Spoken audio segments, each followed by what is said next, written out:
Hello everyone, welcome back to feedback IAS. Guys, आपको जैसा पता होगा हमारा जो एज करंट अफेयर्स प्रोग्राम है वो चल रहा है। उसके हमने 5 सेशन ले चुके हैं। आज की जो क्लास है वो 6 सेशन है। तो हम अभी क्या पढ़ा रहे हैं, हम अभी पॉलिटी एंड गवर्नेंस को कवर कर रहे हैं। आपको गाइज जैसा पता होगा कि आपको जैसे पता होगा ये जो करंट अफेयर्स रहने वाला है वो थीम वाइज करंट अफेयर्स है। तो हमने कुछ थीम बनाई हुई हैं, जैसे पॉलिटी हो गई, इकोनॉमी हो गया, साइंस एंड टेक हो गई। ऐसे हमने कुछ थीम को तैयार किया है। उस बेसिस पे हम ये करंट अफेयर्स को कवर करने वाले हैं। काफ़ी इम्पोर्टेंट क्लास होने जा रही है ये। और जो भी हमने अभी प्रीवियस जो क्लासेस हैं आपको पढ़ाया, उसमें बहुत इम्पोर्टेंट जो चीज़ें, इम्पोर्टेंट जो टॉपिक हैं जो यूपीएससी में आ सकते हैं। अगर आप यूपीएससी 2026 देने जा रहे हैं उसके लिए ये क्लास काफ़ी इम्पोर्टेंट हो जाती है। तो वीडियो के लास्ट तक बने रहिएगा, ये सेशन काफ़ी इम्पोर्टेंट है। अगर आपका कोई क्वेश्चन है, करंट अफेयर से रिलेटेड कोई क्वेश्चन है, यूपीएससी की प्रिपरेशन से कोई रिलेटेड क्वेश्चन है, तो you can ask any question regarding UPSC preparation and current affairs in the chat box. आप चैट बॉक्स में क्वेश्चन पूछ सकते हैं। तो हमारा जो ये प्रोग्राम है स्पेशली उन बच्चों के लिए यो क्या है, करंट अफेयर्स की वजह से क्या है, कट ऑफ तक नहीं पहुंच पाते, प्रीलिम्स नहीं निकाल पाते, प्रीलिम्स की वजह से प्रीलिम नहीं निकाल पाते, और करंट अफेयर्स की वजह से उनका प्रीलिम्स नहीं निकल पाता है, और इस वजह से वो मेंस भी नहीं लिख पाते। बहुत सारे जो बच्चे होते हैं मेंस में बहुत अच्छे होते हैं लेकिन उनका प्रीलिम नहीं निकल पाता। मैं स्पेशली बहुत सारे बच्चों को जानता हूं जिन्होंने क्या किया, मेंस के आंसर बहुत अच्छे लेके, लेकिन उनको स्ट्रेटेजी नहीं पता थी हाउ टू क्लियर प्रीलिम्स को कैसे क्लियर किया जाए। उनका सी सेट तो अच्छा होता ही था लेकिन जीएस में उनके नंबर्स नहीं आ पाते थे, इसलिए वो प्रीलिम्स को नहीं निकाल पाते थे। मैंने खुद काफ़ी बार प्रीलिम्स निकाला है तो मुझे पता है हाउ टू क्लियर प्रीलिम्स को कैसे क्लियर किया जाता है, और उसमें करंट अफेयर्स का कितना बड़ा रोल है। हमने सारी चीज़ें अर्लियर वीडियोज में आपको बताई हैं कि करंट अफेयर्स कितना क्रूशियल रोल प्ले करता है। इसलिए हम आपके लिए जो प्रीलिम्स से रिलेटेड जितने भी टॉपिक्स हैं या प्रीलिम्स से रिलेटेड करंट अफेयर्स का कोर्स लेकर आए हैं, और आपके हम बताते जा रहे हैं उसमें कि कैसे आपको क्वेश्चन को लगाना चाहिए। हर क्लास के साथ हमने अटैच किए 15 क्वेश्चन, प्रीलिम्स के 15 क्वेश्चन और प्रीवियस ईयर के क्वेश्चन को हमने अटैच किया है। तो चलिए और आगे बढ़ते हैं क्लास के, और हम देखने की कोशिश करेंगे हम जो पहला आर्टिकल है वो कौन सा डिस्कस करने वाले हैं। तो ये है polity and governance. Polity and governance की हम डिस्कस कर रहे हैं, और हमारी 5 क्लासेस हो चुकी हैं और ये छठी क्लास होने वाली है। चलिए बढ़ते हैं आगे और देखते हैं हमारा जो पहला टॉपिक कौन सा रहने वाला है। कौन सा जो टॉपिक है जो यूपीएससी के पर्सपेक्टिव से काफ़ी इंपॉर्टेंट है। गाइज, मैंने जैसे बताया ये जो करंट अफेयर्स है कब से कब तक हम कवर कर रहे हैं, ये करंट अफेयर्स है 485 डेज। कितना, जो 485 डेज का करंट अफेयर्स हम कवर कर रहे हैं। 485 का मतलब हुआ 1 जनवरी 2025, 1 जनवरी 2025 से और 1 मई 2026 तक का करंट अफेयर्स हम इसके अंदर कवर कर रहे हैं। तो काफ़ी इंपॉर्टेंट हो जाता है। 1.5 ईयर्स का जो करंट अफेयर्स है हम कवर कर रहे हैं इस कोर्स के अंदर। काफ़ी इंपॉर्टेंट कोर्स है। अगर आप यूपीएससी के प्रीलिम्स को देने जा रहे हैं 2026 की, अगर आप ये जो मई में जो प्रीलिम्स होने जा रहा है अगर उसकी आप तैयारी कर रहे हैं तो काफ़ी ये इंपॉर्टेंट हो जाती है क्लास। तो चलिए पहले आर्टिकल की तरफ बढ़ते हैं। हमारा पहला आर्टिकल क्या है, आखिर पहला आर्टिकल क्या है या पहला टॉपिक क्या है, आप मुझे बताइए। गाइज, हम पहला जो टॉपिक है वो यूपीएससी के पर्सपेक्टिव से काफ़ी इंपॉर्टेंट है।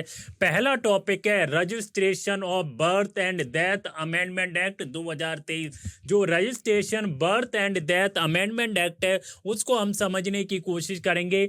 आखिर ये एक्ट जो है अमेंड क्यों किया गया और कौन से एक्ट को अमेंड किया गया, इसके प्रोविजन क्या है, जिस एक्ट को अमेंड किया गया था उसके प्रोविजन क्या है, और जो नया एक्ट बना है उसके प्रोविजन क्या है, तो हम यही समझने की कोशिश करेंगे गाइज। काफ़ी इंपॉर्टेंट टॉपिक है ये, वीडियो के लास्ट तक बने रहिएगा। रजिस्ट्रेशन कौन सा टॉपिक है दोस्तों? Registration of birth and death amendment act.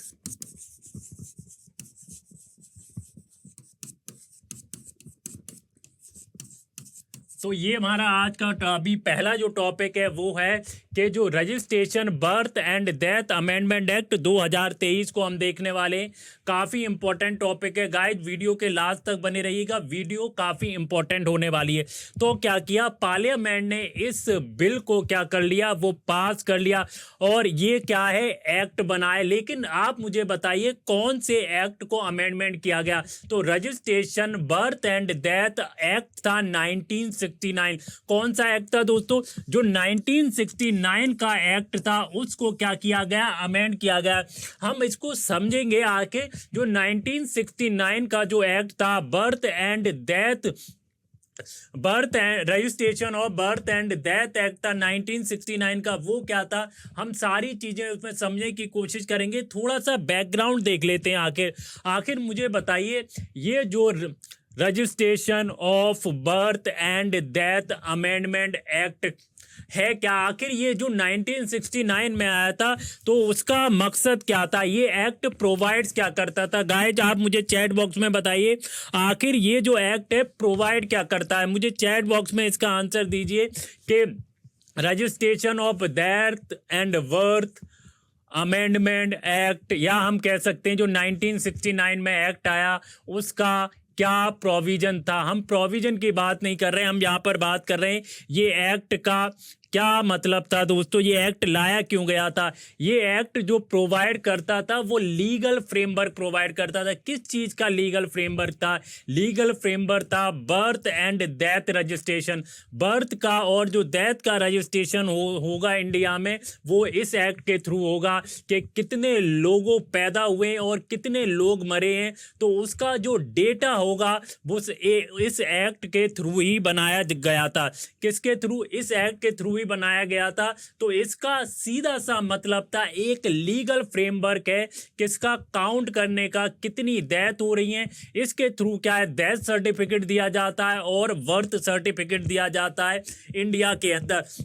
अब हम ये समझने की कोशिश करेंगे आखिर जो 1969 का एक्ट था, registration of birth and death act 1969, उसके प्रोविजन क्या थे। की प्रोविजन हम समझने की कोशिश करते हैं। की प्रोविजन समझने की कोशिश करते हैं। आखिर जो 1969 का एक्ट था उसके अंदर कौन कौन से की प्रोविजन थे। हम ये जो की प्रोविजन देख रहे हैं अभी, जो 1969 का एक्ट था, जो अमेंडमेंट एक्ट हुआ है 2023 में, हम उसके क्या कह रहे हैं, हम उसके की प्रोविजन नहीं देख रहे हैं। हम वो देखने की कोशिश कर रहे हैं जो 1969 में एक्ट आया था। आप मुझे बताइए आखिर इसके की प्रोविजन क्या है 1969 के। तो सेंट्रल गवर्नमेंट इसके अंदर क्या करती थी? सेंट्रल गवर्नमेंट इसके अंदर रजिस्ट्रार जनरल ऑफ इंडिया को अपॉइंट करती थी। किसको अपॉइंट करती थी दोस्तों? इसके अंदर जो है रजिस्ट्रार जनरल ऑफ इंडिया को क्या किया जाता था? अपॉइंट किया जाता था। गाइज आप मुझे चैट बॉक्स में बताइए आखिर रजिस्ट्रार जनरल ऑफ इंडिया होते थे, उनका मकसद क्या होता था, मतलब उनका ऑब्जेक्टिव क्या होता था, क्या काम होता था रजिस्ट्रार जनरल ऑफ इंडिया का। जो central government registrar general of India को अपॉइंट कर दी थी under the registration birth and death act 1969, उनका क्या मकसद था, मतलब हम बात कर रहे हैं आखिर उनका काम क्या था, वो क्या काम करते थे registrar general of India. Registrar general of India क्या करते थे? कोऑर्डिनेट करते थे एंड सुपरवाइज सुपरवाइज करते थे इम्प्लीमेंटेशन ऑफ द एक्ट। जो एक्ट आया था 1969 का, उसको क्या करने का उन्होंने काम किया, एक तो वो कोऑर्डिनेट हो गया and supervise the implementation act. इस एक्ट का पूरा इम्प्लीमेंटेशन का जो जिम्मा था वो किसके हाथ में था, वो था registrar general of India. Registrar general of India ही इसी को सुपरवाइज, कोऑर्डिनेट और इम्प्लीमेंटेशन जो कौन करता था, रजिस्ट्रार जनरल ऑफ इंडिया करते थे। अच्छा, ये तो हो गया, हमने सेंट्रल गवर्नमेंट ने क्या किया, सेंट्रल गवर्नमेंट ने रजिस्ट्रार जनरल ऑफ इंडिया को अपॉइंट कर दिया। लेकिन अगर आप मुझे चैट बॉक्स में बताइए गाइज, लेकिन जो स्टेट गवर्नमेंट है वो क्या अपॉइंट करती थी। ये तो सेंट्रल लेवल पे हो गया कि रजिस्ट्रार जनरल ऑफ इंडिया का क्या काम होता था। ये जो एक्ट आया था registration birth and death act 1969, उसके अंदर क्या है, उसको ये अपॉइंट करेंगे रजिस्ट्रार जनरल ऑफ इंडिया, और उसी एक्ट के अंदर इनको अपॉइंट किया जाता सेंट्रल गवर्नमेंट के। लेकिन आप मुझे बताइए, आखिर जो स्टेट गवर्नमेंट होती थी, स्टेट गवर्नमेंट किसको अपॉइंट करती थी, स्टेट गवर्नमेंट अपॉइंट करती थी chief registrar eight the state. किसको अपॉइंट किया जाता था, अगर मैं स्टेट लेवल पे बात करूं तो चीफ रजिस्ट्रार को स्टेट लेवल पर अपॉइंट किया जाता था। इनका भी वही काम होता था चीफ रजिस्ट्रार का एट द स्टेट लेवल, और डिस्ट्रिक्ट रजिस्ट्रार को क्या किया जाता था, अपॉइंट किया जाता था डिस्ट्रिक्ट लेवल पर। किस पर, जो डिस्ट्रिक्ट रजिस्ट्रार हैं उनको अपॉइंट किया जाता था डिस्ट्रिक्ट लेवल पर। तो ये तीन चीजें हो गई दोस्तों कि रजिस्ट्रार जनरल ऑफ इंडिया तो सेंट्रल लेवल पर, चीफ रजिस्ट्रार को जो अपॉइंट किया जाता था वो स्टेट लेवल पे, और डिस्ट्रिक्ट रजिस्ट्रार को जो अपॉइंट किया जाता था वो डिस्ट्रिक्ट लेवल पे था। और एक बात और हमेशा ध्यान रखिएगा, रजिस्ट्रार जो है लोकल लेवल पर भी अपॉइंट किया जाता था। कैसे दोस्तों, registrar at the local level, जो लोकल लेवल होते थे उन पर भी रजिस्ट्रार क्या होते थे, अपॉइंट किए जाते थे। तो इनका काम क्या होता था, जैसा मैंने बता दिया, रजिस्ट्रार जनरल का काम तो यही होता था कि जो 1969 का जो एक्ट था उनको क्या, उसका इम्प्लीमेंटेशन हो, उसका कोऑर्डिनेशन हो, और उस एक्ट को सुपरवाइज कौन करता था, रजिस्ट्रार जनरल ऑफ इंडिया करता था। ये एक्ट क्या करता है दोस्तों, आप मुझे बताइए, ये एक्ट का मकसद क्या है, what is the objective of this act, what is the aim of this act. मुझे बताइए इस एक्ट का क्या मकसद था। ये एक्ट अलाउ करता है सिटीजन्स ऑफ इंडिया, जो हमारे भारतीय नागरिक हैं उनको अलाउ करता है, वो क्या कर सकते हैं, वो सर्टिफिकेट एक्सट्रैक्ट कर सकते हैं। किसका, बर्थ का सर्टिफिकेट और डेथ का सर्टिफिकेट क्या कर सकते हैं, official extract of any register birth और डेथ। सीधा सा मकसद है कि अगर कोई इंसान की डेथ होती है तो वो उसका सर्टिफिकेट ऑब्टेन करेंगे, अगर किसी इंसान का जन्म होता है तो मैं ये आगे बताऊंगा कि आखिर कौन जो है सर्टिफिकेट को ऑब्टेन कर सकता है, कौन सर्टिफिकेट को ऑब्टेन कर सकता है। आप मुझे बताइए रिपोर्टिंग अथॉरिटी कौन होती है, या रिस्पॉन्सिबिलिटी फॉर रिपोर्टिंग कौन होता है। अगर मैं रिस्पॉन्सिबिलिटी देखने की कोशिश करूं, मान लीजिए आपके घर में किसी का डेथ हो जाती है तो हेड ऑफ द हाउस क्या होगा, रिपोर्ट करना पड़ेगा। तब हेड ऑफ द हाउस कौन होगा, रिपोर्टिंग होगा, तो उसको क्या मिलेगा, डेथ सर्टिफिकेट मिलेगा। अगर किसी की हॉस्पिटल में डेथ होती है तो जो मेडिकल ऑफिसर होता है वो रिपोर्टिंग करता है, वो क्या करता है, रिपोर्टिंग करता है। और जो बर्थ सर्टिफिकेट होता है, birth certificate can be issued without naming. क्या ये birth certificate can be issued, जो बर्थ सर्टिफिकेट होता है वो इशू किया जा सकता है without mentioning the child name. Child name के बिना भी बर्थ सर्टिफिकेट को क्या किया जा सकता है, इशू किया जा सकता है।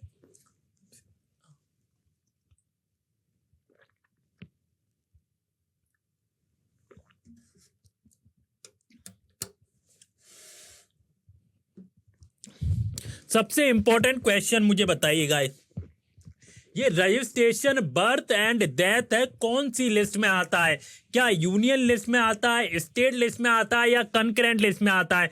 गाइस आप मुझे चैट बॉक्स में बताइए कि आखिर जो ये है registration of birth and death कौन सी लिस्ट में आता है। चैट बॉक्स में आप मुझे बताइए registration of birth and death कौन सी लिस्ट में आता है। तो ये जो आता है दोस्तों कंकरेंट लिस्ट में आता है। किस में आता है, कनकरेंट लिस्ट में आता है, जिसमें क्या है स्टेट्स एंड जो यूनियन दोनों क्या कर सकती हैं, इस पर लॉ बना सकती हैं, इस पर कोई भी एक्ट ला सकती हैं। तो ये इंपॉर्टेंट चीज़ें हमने बताने की कोशिश की 1969 के जो है। अच्छा, जो एक्ट था 1969 का अभी तक अमेंड नहीं हुआ था, अभी तक अमेंड नहीं हुआ, ये 2023 में अमेंड किया। Despite the technological and administrative changes, despite the technological and administrative changes, अभी तक क्या हुआ था, जो 1969 का एक्ट था उसको अमेंड नहीं किया गया था। ये हमने देख लिए दोस्तों। आगे आ जाइए, अब हम देखने की कोशिश करेंगे की फीचर्स ऑफ 2023 एक्ट। 2023 में जो अमेंड एक्ट हुआ है, 1969 के एक्ट को अमेंड किया गया है 2023 में। हम उसके कुछ जो की फीचर्स हैं वो देखने की कोशिश करेंगे, आखिर आपके की फीचर्स क्या हैं। गाइज, आपको जो ठंड में क्या होता है, ठंड में ये जो हाथ जो है वो मूव नहीं होते, बहुत अकड़ने लगते हैं, बहुत अकड़ने लगते हैं। इससे याद आया, आप भी मूव ऑन नहीं कर पाए, आपने मूव ऑन कर लिया। आगे आइए और समझने की कोशिश करते हैं की फीचर्स ऑफ 2023 एक्ट क्या है। अगर हम समझते हैं की फीचर्स जो 2023 एक्ट, जो 2023 है, registration of birth and death amendment act 2023, उसके की फीचर्स क्या होने वाले हैं हम वो देखने की कोशिश करते हैं, काफ़ी इंपॉर्टेंट है। तो पहला इसका जो की फीचर है, national database birth and death. इस एक्ट के अंदर क्या होगा, क्या जो नेशनल डेटाबेस बनेगा बर्थ एंड डेथ का, रजिस्ट्रार जनरल ऑफ इंडिया, मैंने जैसे बताया 1969 के अंदर एक्ट के अंदर क्या हुआ, रजिस्ट्रार इन जनरल अपॉइंट किया जाता है बाय द सेंट्रल गवर्नमेंट। उनका काम क्या होता है, इस एक्ट को कोऑर्डिनेट करना, सुपरवाइज करना और इस एक्ट का क्या करना, इम्प्लीमेंटेशन करना अच्छे से। तो रजिस्ट्रार जनरल ऑफ इंडिया क्या करेंगे, मेंटेन करेंगे जो सेंट्रलाइज नेशनल डेटाबेस होगा। जो सेंट्रलाइज नेशनल डेटाबेस होगा तो रजिस्ट्रार जनरल ऑफ इंडिया उसको क्या करेंगे, मेंटेन करेंगे। Of all register birth and death, जितने भी जो रजिस्टर बर्थ हैं एंड डेथ है, कितने लोगों की डेथ हुई है और कितने लोगों की बर्थ हुई है, तो उसका जो डेटाबेस है, जो नेशनल डेटाबेस है, उसको मेंटेन किया जाएगा by the registrar general of India. अगर मैं चीफ रजिस्ट्रार की बात करता हूँ, चीफ रजिस्ट्रार कौन होते हैं, चीफ रजिस्ट्रार जो है स्टेट लेवल पर अपॉइंट किए जाते हैं। एंड रजिस्ट्रार कौन होते हैं दोस्तों, एक तो चीफ रजिस्ट्रार हो गए, रजिस्ट्रार होते हैं जो लोकल लेवल पे होते हैं, आर लीगली क्या होते हैं, रिक्वायर्ड होता है कि वो जो है डाटा को शेयर करें एट द नेशनल डेटाबेस के साथ। अगर हम स्टेट लेवल की बात करते हैं या लोकल लेवल की बात करते हैं तो उनको लीगली रिक्वायर्ड होता है कि वो जो है नेशनल डेटाबेस के साथ अपना जो डेटा है वो शेयर करें। A similar database will be maintained at the state level by the chief registrar. ऐसा ही एक सिमिलर डेटा जो है वो स्टेट लेवल पर क्या किया जाता है, मेंटेन करके रखना पड़ता है। ये इस एक्ट के अंदर है। किसके एक्ट के अंदर है, registration of birth and death amendment act 2023। अच्छा, डिजिटल रजिस्ट्रेशन एंड सर्टिफिकेट क्या है, what is the digital registration. पहला क्या होगा दोस्तों, नेशनल डेटाबेस क्या है, जो नेशनल डेटाबेस है उसको क्या करना पड़ता है, मेंटेन करके रखना पड़ता है। अब अगर हम दूसरा देखने की कोशिश करें, ये एक पहला प्रोविजन हो गया नेशनल डेटाबेस। जो नेशनल रजिस्ट्रेशन एंड सर्टिफिकेट होता है उसका जो डेटाबेस है वो आपको रजिस्ट्रार जनरल ऑफ इंडिया को मेंटेन करके रखना पड़ता है। दूसरा है डिजिटल रजिस्ट्रेशन एंड सर्टिफिकेट। ये क्या है, डिजिटल रजिस्ट्रेशन एंड सर्टिफिकेट। अगर मान लीजिए कहीं पर कोई भी बॉर्न होता है या कहीं पर भी कोई डेथ होता है तो ये जो अमेंडमेंट है क्या करता है, इनेबल्स करता है इलेक्ट्रॉनिक रजिस्ट्रेशन का। तो किस चीज का इनेबल्स करता है कि जो इलेक्ट्रॉनिक रजिस्ट्रेशन है वो होगा, क्या होगा, इलेक्ट्रॉनिक रजिस्ट्रेशन। पहला ऐसा नहीं होता था। इस एक्ट ने क्या किया है कि जो डेथ ऑफ बर्थ का जो रजिस्ट्रेशन होगा वो इलेक्ट्रॉनिक रजिस्ट्रेशन होगा। बर्थ एंड डेथ का certificate can be issued and delivered in digital form. जितने भी सर्टिफिकेट इशू किए जाएंगे, ऐसा नहीं है कि वो मैन्युअली इशू किए जाते हैं। जितने भी सर्टिफिकेट होंगे, चाहे डेथ के हों चाहे बर्थ के हों, वो क्या होंगे, वो डिजिटली फॉर्म में होंगे। इंप्रूविंग एसेसिबिलिटी एंड इफिशिएंसी, इससे क्या होगा, जो एसेसिबिलिटी है और क्या होगा, इफिशिएंसी आएगी, जो डिजिटली फॉर्म में होंगे। डिजिटलाइजेशन का आपको पता होगा, हमारे जो प्राइम मिनिस्टर हैं नरेंद्र मोदी जी, वो डिजिटलाइजेशन पर बहुत फोकस कर रहे हैं, आत्मनिर्भर भारत पर बहुत फोकस कर रहे हैं। तो इसलिए ये डिजिटल फॉर्म में जो होंगे, तो इससे क्या होगा, इफिशिएंसी होगी और एसेसिबिलिटी होगी। तो इससे क्या होगा कि बर्थ एंड डेथ सर्टिफिकेट में एसेसिबिलिटी आएगी। क्या आएगी, एसेसिबिलिटी आएगी। दूसरा तो ये प्रोविजन हो गया कि डिजिटल रजिस्ट्रेशन होंगे और सर्टिफिकेट होंगे। तीसरा प्रोविजन देख लेते हैं 2023 का जो एक्ट है, registration of birth and death amendment act 2023 के हमने दो प्रोविजन देख लिए। तीसरा प्रोविजन देख लेते हैं, लिंक विद आधार। तीसरा क्या है दोस्तों, लिंक विद आधार। गाइस ये जो करंट अफेयर से काफ़ी इंपॉर्टेंट है, आप इसको बिल्कुल भी मिस ना करें और वीडियो के लास्ट तक बने रहिएगा, वीडियो काफ़ी इंपॉर्टेंट हो जाती है। अच्छा, अगर मैं लिंकिंग ऑफ आधार देखूं, क्या देखूं, लिंकिंग, अगर मैं लिंकिंग ऑफ आधार देखूं, क्या लिंकिंग ऑफ आधार का मतलब क्या है दोस्तों, Aadhaar number of parents and information में बी कलेक्टेड। जो आधार नंबर होंगे पेरेंट्स के एंड इंफॉर्मेशन होगी collected during the birth registration to improve accuracy and prevent duplication. जो आधार नंबर होगा, जो आधार नंबर होगा वो पेरेंट्स का, और उसको क्या किया जाएगा, उससे इंफॉर्मेशन जो होगी कलेक्ट की जाएगी birth registration and improve the accuracy and prevent the duplication. जो डुप्लीकेशन होगा वो किया जाएगा। और चौथा जो की प्रोविजन है वो क्या है, data sharing with other database. क्या है, data sharing with other database. कौन से अदर डेटाबेस के साथ जो है डेटा शेयर होगा। गाइज आप मुझे चैट बॉक्स में बताइए आखिर कौन से डेटाबेस के साथ जो है अदर डेटाबेस शेयर किया जाएगा under the registration of birth and death amendment act 2023। बताइए कौन से उसके साथ शेयर किया जाएगा, चैट बॉक्स में बताइए गाइज, बताइए किसके साथ शेयर किया जाएगा।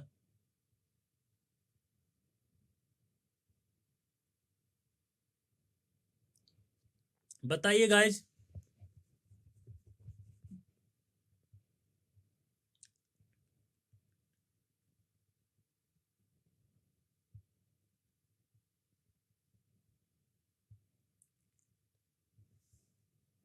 गाइस चैट बॉक्स में बताइए किसके साथ शेयर किया जाएगा, कि जो डेटा शेयरिंग है वो किसके साथ शेयर किया, और कौन सी डेटा अथॉरिटीज होती हैं उनके साथ जो है डेटा शेयर किया जाएगा। काफ़ी इंपॉर्टेंट टॉपिक है गाइस ये, अगर आप यूपीएससी प्रीलिम्स दे रहे हैं 2026 उसके लिए काफ़ी इंपॉर्टेंट हो जाता है। और ये वीडियो के लास्ट तक बने रहिएगा, वीडियो काफ़ी इंपॉर्टेंट होने वाली है। ये सेशन करंट अफेयर्स का काफ़ी इंपॉर्टेंट होने वाला है, तो इस सेशन के बिल्कुल लास्ट तक बने रहिएगा। अगर आप 2026 देने जा रहा है, इवन अगर आप 2026 नहीं देने जा रहे, 2027 के लिए ये करंट अफेयर्स उतना ही इंपॉर्टेंट है जितना 2026 के लिए। तो बिल्कुल भी इस टॉपिक को बिल्कुल मिस ना करें। तो नेशनल डेटाबेस जो है वो अवेलेबल होता है किसके साथ, जो दूसरी अथॉरिटी होती हैं उनको क्या करना पड़ता है, अदर अथॉरिटी के साथ मेंटेन करना पड़ता है। कौन कौन सी अथॉरिटी होती हैं, एक तो पॉपुलेशन रजिस्टर हो गया, इलेक्टोरल रोल्स हो गया, जो राशन कार्ड का जो डेटाबेस होता है उनके साथ शेयर करना पड़ता है, अदर गवर्नमेंट वेलफेयर डेटाबेस हो गया उनके साथ शेयर करना पड़ता है। अच्छा आप मुझे बताइए, इनके साथ जो है नेशनल डेटाबेस को शेयर किया जाता है, लेकिन इसका मकसद क्या होता है? नेशनल डेटाबेस को इनके साथ शेयर किया जाता है तो इसका ऑब्जेक्टिव क्या होता है? इससे क्या होता है दोस्तों, एक तो जो गवर्नेंस होती है वो इम्प्रूव होती है, और दूसरा जो डुप्लीकेशन होता है, जो सर्टिफिकेट का डुप्लीकेशन, जैसे क्या हुआ जो रजिस्ट्रेशन डेथ एंड बर्थ को क्या कर दिया, डिजिटली कर दिया, डिजिटल फॉर्म में आ गया, इलेक्टोरल जो इलेक्ट्रॉनिक के फॉर्म में किया जाता है, तो उससे क्या होता है, एक तो इफिशियंसी आती है और दूसरा एसेसिबिलिटी आती है, तो और उसकी वजह से क्या होता है, गवर्नेंस भी इंप्रूव होती है और जो डुप्लीकेशन होता है उसका वो भी रिड्यूस होती है। सबसे इंपॉर्टेंट चीज यही है। आगे आ जाइए, हमने ये आपको कितने हमने समझ लिए, हमने 3 प्रोविजन इसके समझ लिए, जो registration of birth and death amendment act है 2023। लास्ट का प्रोविजन क्या है, अपील मैकेनिज्म। मुझे बताइए जो 4 समझ लिए, इसकी अपील मैकेनिज्म क्या है, what is the appeal mechanism? Chat box में बताइए, आखिर जो 2023 का एक्ट है उसकी अपील मैकेनिज्म क्या है? चैट बॉक्स में बताइए गाइस, चैट बॉक्स में बताइए, आंसर जरूर दीजिए। अगर आपको पता भी नहीं है फिर भी आप मुझे बताइए सर हमें नहीं पता है, या आपको पता है तो आप आंसर जरूर दीजिए। आप क्या करते हैं गाइस, पूरी साल कड़ी मेहनत करते हैं, बहुत हार्ड वर्क करते हैं, यूपीएससी के प्रीलिम्स से पहले आप बहुत हार्ड वर्क करते हैं, रात दिन लगे रहते हैं, बस कैसे ही प्रीलिम्स निकल जाए, प्रीलिम्स में नंबर आ जाए कैसे ही। लेकिन गाइस प्रीलिम्स ऐसे नहीं निकलता है, प्रीलिम्स के लिए आपको एक प्रॉपर स्ट्रेटेजी चाहिए होती है, बिना स्ट्रेटेजी के you can't clear prelims exam. Prelims exam का जो मतलब होता है, ये गेम नॉलेज का गेम नहीं है, ये मेमोराइज का गेम नहीं है, ये गेम है रिकॉग्निशन का गेम है, ये लॉजिकल का गेम है, और ये गेम है दोस्तों किस चीज़ का है, एलिमिनेशन मेथड का गेम है। इसलिए आप कभी भी ये मत सोचिएगा प्रीलिम्स ऐसे ही निकल जाएगा। प्रीलिम्स को समझने के लिए आपको आपके जो पीवाईक्यू हैं उसको एनालाइज करना बहुत ज़रूरी है, कि करंट अफेयर्स में कैसे क्वेश्चन आते हैं, पॉलिटी में कैसे क्वेश्चन पूछती है यूपीएससी। आपको माइंडसेट समझना पड़ेगा, आपको उस तरह से सोचना पड़ेगा जैसे यूपीएससी सोचती है, जब भी आप प्रीलिम्स निकाल सकते हैं, वरना आप प्रीलिम्स नहीं निकाल सकते। हमने देखे हैं बहुत सारे जो बच्चे मेंस में बहुत अच्छे होते हैं, आंसर राइटिंग में बहुत अच्छे होते हैं, मैंने खुद कॉपी उनकी चेक की, आंसर राइटिंग में बहुत अच्छे होते हैं, लेकिन वो एक भी बार प्रीलिम्स नहीं निकाल पाए। मैं एक ऐसे स्टूडेंट को जानता हूं जिसने 6 साल लगाए, इसमें 6 साल लगातार प्रीलिम दिया, आंसर राइटिंग में इतना अच्छा था, अगर उसका एक बार प्रीलिम निकल जाए तो उसकी टॉप 10 में तो वो आता ही, क्योंकि उसने इतने अच्छे आंसर लिखता था, लेकिन कभी भी प्रीलिम नहीं निकाल पाया। इसलिए गाइज आपको एक प्रॉपर स्ट्रेटेजी अपनानी पड़ेगी प्रीलिम निकालने के लिए। अब जो प्रीलिम निकालना बहुत ही डिफिकल्ट हो गया है, बिकॉज सीसेट क्या हो रहा है, डे बाय डे काफ़ी टफ होता जा रहा है। तो आपको सीसेट के लिए एक स्ट्रेटेजी अपनानी पड़ेगी, जीएस के लिए अलग स्ट्रेटेजी अपनानी पड़ेगी। तो आप बिल्कुल भी प्रीलिम्स को हल्के में ना लें कि सीसेट को ऐसे ही पढ़ लिया। सीसेट को भी आपको उतनी ही इंपॉर्टेंस देनी है, अगर आप सीसेट में कमजोर हैं जितना आप जीएस में देते हैं। मान लीजिए आप जीएस में 70% टाइम दे रहे हैं, 80% टाइम दे रहे हैं, लेकिन सीसेट को सिर्फ 30% टाइम दे रहे हैं, तो आप जीएस में नंबर ले आएंगे, लेकिन अगर आप सीसेट में फेल हो जाएंगे तो क्या आपका प्रीलिम्स क्लियर होगा? बिल्कुल भी प्रीलिम्स क्लियर नहीं होगा। तो उतना ही टाइम आप सीसेट को दें अगर आप वीक हैं। सबसे पहले आपको क्या करना है, you have to identify the weak areas and also identify the strong areas. आप कहां पर स्ट्रॉन्ग है, तब आपका प्रीलिम निकलने के चांसेस काफी हो जाते हैं, जब आप आइडेंटिफाई करते हैं week areas and strong area. दो हमारे पास सबसे बड़े टूल होते हैं अगर आपको कोई भी एग्जाम क्रैक करना है। सबसे पहला जो टूल होता है दोस्तों वो क्या होता है, सिलेबस। आपको सिलेबस अच्छे से क्या करना पड़ता है, आइडेंटिफाई करना है पड़ता है, आखिर सिलेबस में क्या पूछा है। और दूसरा सबसे बड़ा जो टूल होता है अगर हमें कोई भी एग्जाम निकालना है, तो दूसरा सबसे बड़ा टूल होता है दोस्तों वो होता है पीवाईक्यू। अगर आपने पीवाईक्यूज को अच्छे से एनालाइज नहीं किया तो आपको पता ही नहीं चलेगा कि पैटर्न कैसा होता है एग्जाम का। एग्जाम का पैटर्न कैसा होता है आपको पता ही नहीं चलेगा। तो ये सारी चीज़ें इंपॉर्टेंट थी। अब हम अपने टॉपिक पे आते हैं और समझते हैं अपील मैकेनिज्म क्या होता है इस एक्ट के अंदर, क्या होता है, what is appeal mechanism. Guys मुझे चैट बॉक्स में बताइए व्हाट इज अपील मैकेनिज्म, आखिर अपील मैकेनिज्म होता क्या है इसके अंदर, what is appeal mechanism. Guys मुझे चैट बॉक्स में बताइए। अगर कोई भी पर्सन है, एनी पर्सन, कोई भी पर्सन है, मान लीजिए रजिस्ट्रार जनरल ऑफ इंडिया के पास जाता है, अगर एग्रीव्ड है, उसका क्या कहते हैं, उसको सर्टिफिकेट नहीं दिया गया है, डेथ का सर्टिफिकेट नहीं दिया गया है, बर्थ का सर्टिफिकेट नहीं दिया गया है, तो वो कहाँ पर अपील कर सकता है। सबसे पहले तो वो लोकल लेवल पर ही अपील करेगा। अगर वहाँ पे भी अपील नहीं होती है फिर वो डिस्ट्रिक्ट लेवल पर जाएगा, फिर क्या जाएगा, रजिस्ट्रार जनरल ऑफ इंडिया पर जाएगा। लेकिन आप मुझे बताइए ये अपील जो फाइल्ड है वो कितने दिन के अंदर होना चाहिए। गाइस मुझे चैट बॉक्स में बताइए आखिर जो अपील है कितने दिन के अंदर फाइल होनी चाहिए। सबसे पहले रजिस्ट्रार के पास जाएगी, अगर रजिस्ट्रार के पास भी नहीं हुई तो फिर जाती है डिस्ट्रिक्ट रजिस्ट्रार के पास जाती है, फिर रजिस्ट्रार जनरल ऑफ इंडिया के पास जाती है। तो कितने दिन के अंदर दोस्तों, with in 30 days, with in 30 days के अंदर आपकी अपील होनी चाहिए, तभी आपकी सुनवाई होगी। तो काफ़ी इंपॉर्टेंट ये टॉपिक था, हमने आपको डिस्कस करने की कोशिश की।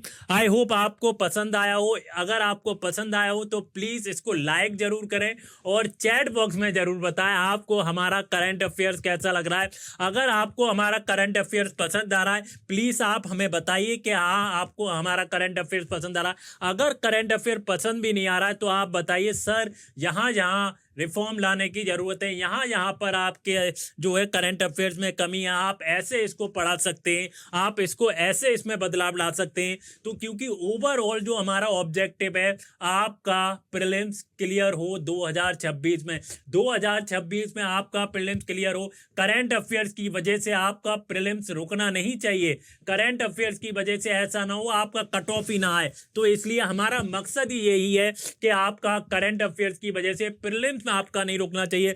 बिकॉज हम बहुत सारे ऐसे बच्चों को जानते हैं जो प्रीलिम्स नहीं निकाल पा रहे हैं बिकॉज ऑफ करंट अफेयर्स, क्योंकि करंट अफेयर जो है वो कवर ही नहीं कर पाते। एक बहुत बड़ा ह्यूज चैलेंज होता है करंट अफेयर्स को कंसोलिडेट करना, कि क्या हम द हिंदू को पढ़ें, क्या हम इंडियन एक्सप्रेस को पढ़ें, डाउन टू अर्थ को पढ़ें, या पीआईबी को देखें, या फिर योजना या कुरुक्षेत्र को देखें, या कोई वेबसाइट देखें, या मंथली मैगजीन पढ़ें। तो सबसे बड़ा चैलेंज होता है how to cover current affairs for prelims exam. तो ये हमने सारा जो करंट अफेयर्स है उसको कंसोलिडेट किया है और 485 का करंट अफेयर्स हम ओनली 207 आवर्स में कवर कराने जा रहे हैं। और काफ़ी इंटरेस्टिंग क्लास होने जा रही है ये, और हम डेली इसको लेकर आते हैं, डेली आपके बताते हैं कि करंट अफेयर्स के लिए इम्पोर्टेंट कैसे हो जाता है करंट अफेयर। चलिए नेक्स्ट टॉपिक की तरफ बढ़ते हैं।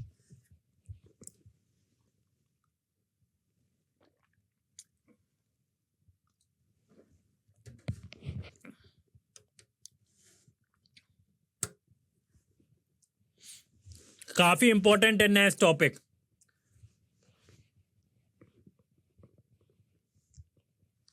नेक्स्ट टॉपिक जो है guys, press and registration of periodical act 2023। क्या है हमारा दोस्तों, press and registration of periodical act 2023। बहुत इंपॉर्टेंट टॉपिक है, यूपीएससी के पर्सपेक्टिव से बहुत इंपॉर्टेंट टॉपिक है।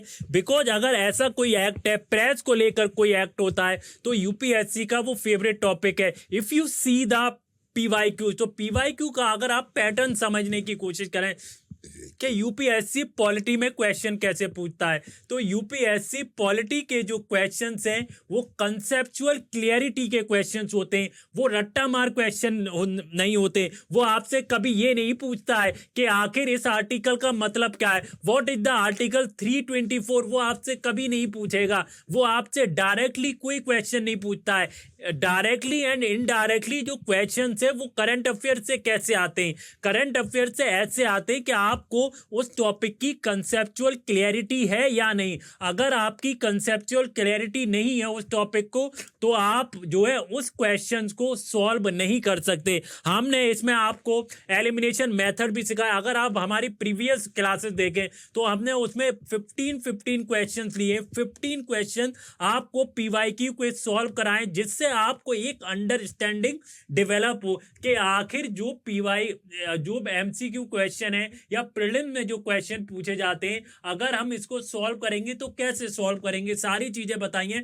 प्रेस एंड रजिस्ट्रेशन, अगर हम अपने उसके ऊपर आ जाते हैं टॉपिक के ऊपर, जो हमारा टॉपिक है दोस्तों वो क्या है, press and registration of periodicals act. क्या है? Press and registration of periodical act, periodical act 2023।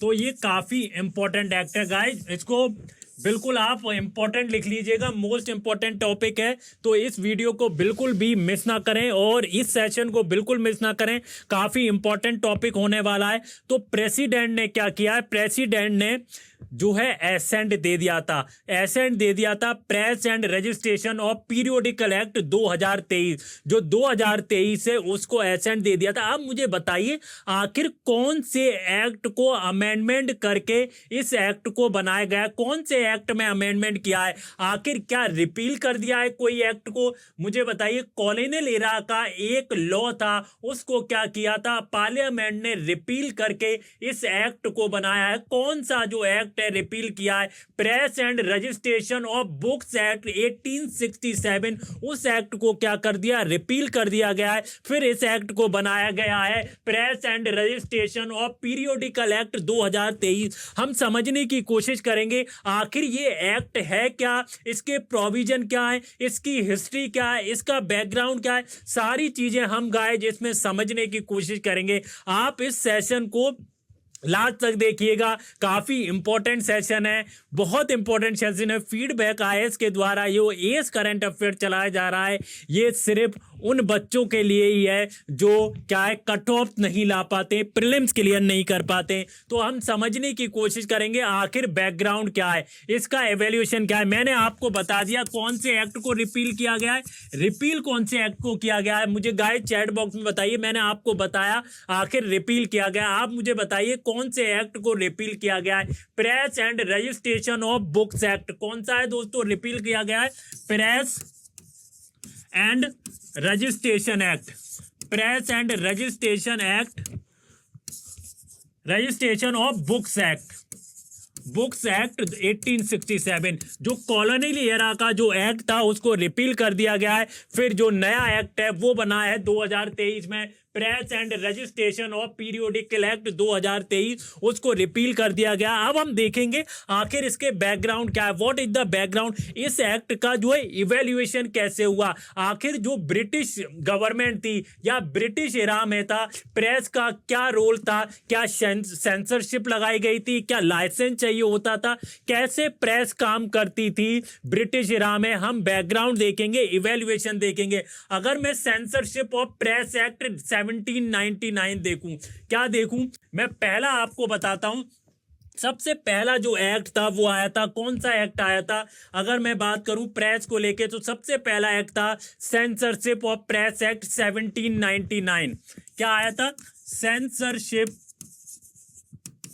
Of press act, press act 1799। आखिर मुझे बताइए जो सेंसरशिप ऑफ प्रेस एक्ट था 1799 वो क्या था गाइस, मुझे चैट बॉक्स में बताइए कि आखिर सेंसरशिप ऑफ प्रेस एक्ट 1799 था वो कौन लाया था, वो लॉर्ड वेलेस्ली लाया था। लेकिन आप मुझे बताइए आखिर सेंसरशिप ऑफ प्रेस एक्ट 1799 था क्या, सबसे पहला प्रेस को लेकर ये एक्ट आया था, मुझे बताइए गाइस चैट बॉक्स में बताइए आखिर ये था क्या। प्लीज आप आंसर जरूर दीजिए चैट बॉक्स में।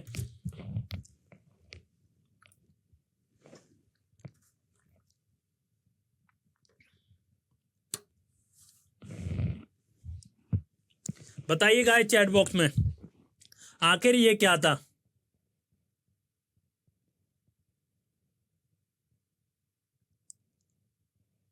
गाइस चैट बॉक्स में बताइए आखिर था क्या ये सेंसरशिप ऑफ प्रेस एक्ट 1799। तो इस एक्ट को इंट्रोड्यूस किया गया था, इस एक्ट को इंट्रोड्यूस किया गया था कंट्रोल करने के लिए।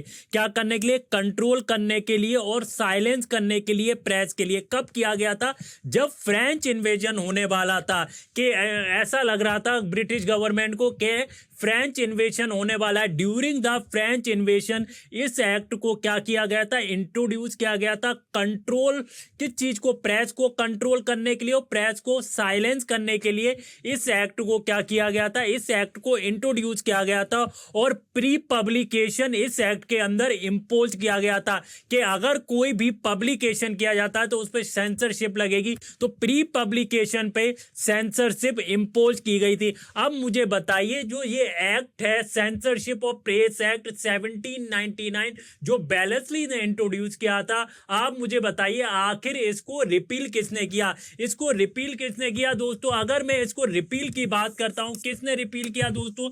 मुझे चैट बॉक्स में बताइए इसको जो रिपील है कब किया गया और किसने किया? इसको जो रिपील किया गया वो 1818 में किया गया। किसके द्वारा किया गया दोस्तों?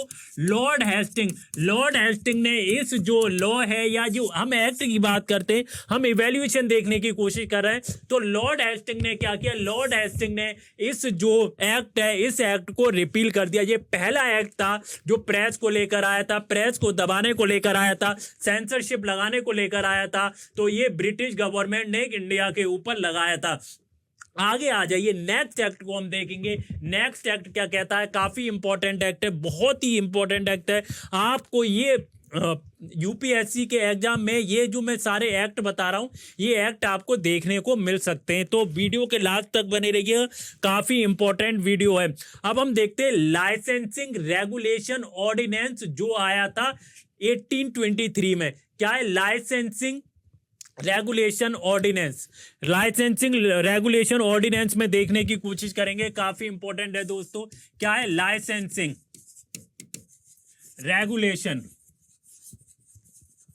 Regulation ordinance. ये कब आया था? 2000 सॉरी ये आया था 2000 सॉरी ये आया था 1823 में। कब आया था? 1823 में आया था लाइसेंसिंग रेगुलेशन ऑर्डिनेंस। आप मुझे बताइए लाइसेंसिंग रेगुलेशन जो ऑर्डिनेंस है वो कौन लेकर आया? किसने ये इंट्रोड्यूस किया गया था? आप मुझे बताइए और इसका मकसद क्या था? लाइसेंसिंग रेगुलेशन ऑर्डिनेंस जो 1823 में आता है और इसका ऑब्जेक्टिव क्या था? What is the objective of this act? What is the aim of this act? और इंट्रोड्यूस किसने किया था? Who is introduce? Who was the introduce this act? तो किसने इंट्रोड्यूस किया था? तो दोस्तों इसको इंट्रोड्यूस किया था जॉन एडम्स। किसने इंट्रोड्यूस किया था दोस्तों? जॉन एडम्स ने इसको इंट्रोड्यूस किया था। आखिर मुझे ये बताइए ये जो एक्ट है कौन सा? लाइसेंसिंग रेगुलेशन जो ऑर्डिनेंस है वो है क्या? What is the licensing regulation ordinance? तो इस इस ऑर्डिनेंस के अंदर क्या हुआ? कंपलसरी किया गया था। क्या चीज कंपलसरी की गई थी? गाइस आप मुझे चैट बॉक्स में बताइए आखिर क्या चीज कंपलसरी की गई थी? आप मान लीजिए अगर किसी को प्रिंटिंग प्रेस करना है, अगर किसी को अखबार छापना है तो उसको कंपलसरी किया गया था। बिना लाइसेंस के वो क्या कर सकता है? वो प्रिंटिंग प्रेस नहीं कर सकता, वो अखबार को नहीं छाप सकता। तो इसके अंदर एक ऑब्लिगेशन डाली गई। तो क्या कर दिया गया? इस एक्ट के अंदर कंपलसरी किया गया। किस चीज के लिए कंपलसरी किया गया? ऑब्टेन लाइसेंस, कि आपको लाइसेंस लेना ही पड़ेगा अगर आपको प्रिंटिंग प्रेस करनी है। इससे पहले कोई भी लाइसेंस का प्रोविजन नहीं था। 1823 एक्ट आया, उससे पहले कोई लाइसेंस का प्रोविजन नहीं था, लेकिन उसके बाद कि आप कंपलसरी कर दिया जाता है लाइसेंस लेने के अंदर। Contain the harsh and restrictive provision, इसके अंदर क्या हो जाते हैं? इसके अंदर जो कंटेंट किए जाते हैं हार्श और जो रिस्ट्रिक्टिव प्रोविजन होते हैं वो डाले जाते हैं। ये काफ़ी इंपॉर्टेंट है दोस्तों, आपको ये याद रखना पड़ेगा। जो 1823 का जो ऑर्डिनेंस है उसमें क्या किया गया? उसके अंदर लाइसेंस को कंपलसरी कर दिया गया प्रिंटिंग प्रेस के लिए, और उसके अंदर हार्श एंड जो रिस्ट्रिक्टिव प्रोविजन थे वो डाले गए। एज अ रिजल्ट क्या हुआ? आप मुझे चैट बॉक्स में बताइए एज अ रिजल्ट क्या हुआ? जो राजा राम मोहन रॉय थे, आपको पता होगा अगर आपने हिस्ट्री पढ़ी होगी कि राजा राम मोहन रॉय कौन थे। राजा राम मोहन रॉय का जो न्यूज़पेपर था Mirat-ul Akhbar had to stop publication. जो राजा राम मोहन रॉय का न्यूज़पेपर था उसको क्या, उसकी पब्लिकेशन को स्टॉप किया गया। कौन सा पब्लिकेशन था उनका? राजा राम मोहन रॉय के न्यूज़पेपर का नाम क्या था दोस्तों? मिरारुल अकबर। क्या था दोस्तों? मिरात उल अकबर। राजा राम मोहन रॉय का जो न्यूज़पेपर था उसको क्या किया गया, उसको स्टॉप किया गया और उनके न्यूज़पेपर का नाम था मिरात उल, क्या था? मिरात उल अकबर। तो उसको स्टॉप करना पड़ा under this ordinance. Under this ordinance इसको स्टॉप करना तो काफ़ी इंपॉर्टेंट था दोस्त। हमने आपको समझाने की कोशिश की है इस ऑर्डिनेंस को।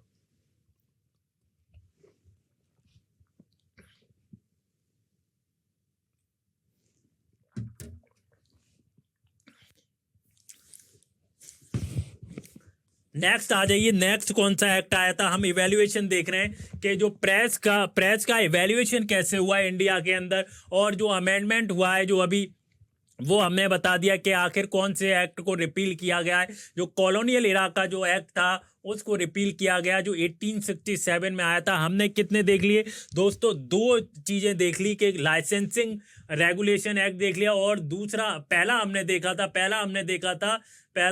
क्या देखा था? Censorship of press act. आगे आ जाइए दोस्तों, अब हम देखते हैं प्रेस एक्ट 1835। आखिर मुझे बताइए प्रेस एक्ट क्या था? What is press act 1835? Guys chat box में बताइए प्रेस एक्ट 1835।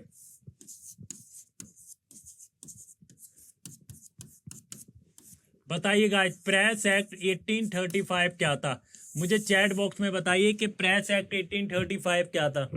बिल्कुल भी इस वीडियो को स्किप ना करें, काफ़ी इंपॉर्टेंट होने वाला है ये हमारा करंट अफेयर्स। इतना इंपॉर्टेंट करंट अफेयर्स है गाइस। अगर आपने हमारे करंट अफेयर्स को फॉलो कर लिया, मैं ये तो नहीं कह सकता कि आपका 100% करंट अफेयर यहीं से आ जाएगा, लेकिन मैं इतना आपको इंश्योर कर सकता हूँ कि आपका जितना भी करंट अफेयर्स आएगा आपको 60 to 70% जो है वो यहाँ से करंट अफेयर्स आपको देखने को मिलेगा, क्योंकि हम एक वाइड कवरेज कर रहे हैं। इसमें हम 1.5 साल का करंट अफेयर्स को कवर कर रहे हैं और हर टॉपिक को कवर करेंगे। आप बिल्कुल भी निश्चिंत रहिएगा, आप इस बात को बिल्कुल भी मत सोचिएगा कि हमारा करंट अफेयर छूटेगा। आपका करंट अफेयर बिल्कुल नहीं छूटने वाला।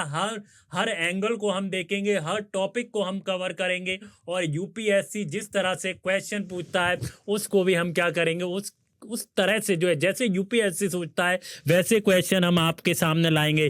तो काफ़ी इम्पोर्टेंट है दोस्तों कि आप इस सेशन को देखें, हमारे कोर्स को देखें, और अगर आप हमारे कोर्स को फॉलो करते हैं तो ये आपका जो आप प्रीलिम देंगे 2026 में, इसमें आपको बहुत ज़्यादा फ़ायदा होगा, बहुत ज़्यादा बेनिफिट होगा। आपका नुकसान तो होने वाला नहीं है, लेकिन आपका ज़रूर फ़ायदा होगा, क्योंकि आपको सिर्फ डेली जो इन्वेस्ट करने हैं 1.5-2 घंटे इन्वेस्ट करने हैं, और पूरे 24 घंटे में अगर आप करंट अफेयर्स के लिए 1.5-2 घंटे निकाल लेते हैं तो आपका करंट अफेयर्स वाला सेक्शन क्या हो जाता है, वो आपका कवर हो जाएगा। अब हम आ जाते हैं प्रेस एक्ट 1835। मुझे बताइए what is press act 1835। Press act 1835 क्या है? प्रेस एक्ट, इसके अंदर क्या किया गया, जो most restriction on the press, जो मैंने बताया कि लाइसेंसिंग एक्ट में क्या किया गया था, रिस्ट्रिक्टिव प्रोविजन डाले गए थे, हार्श प्रोविजन डाले गए थे, तो इसके अंदर क्या किया गया, उसको रिमूव कर लिया गया,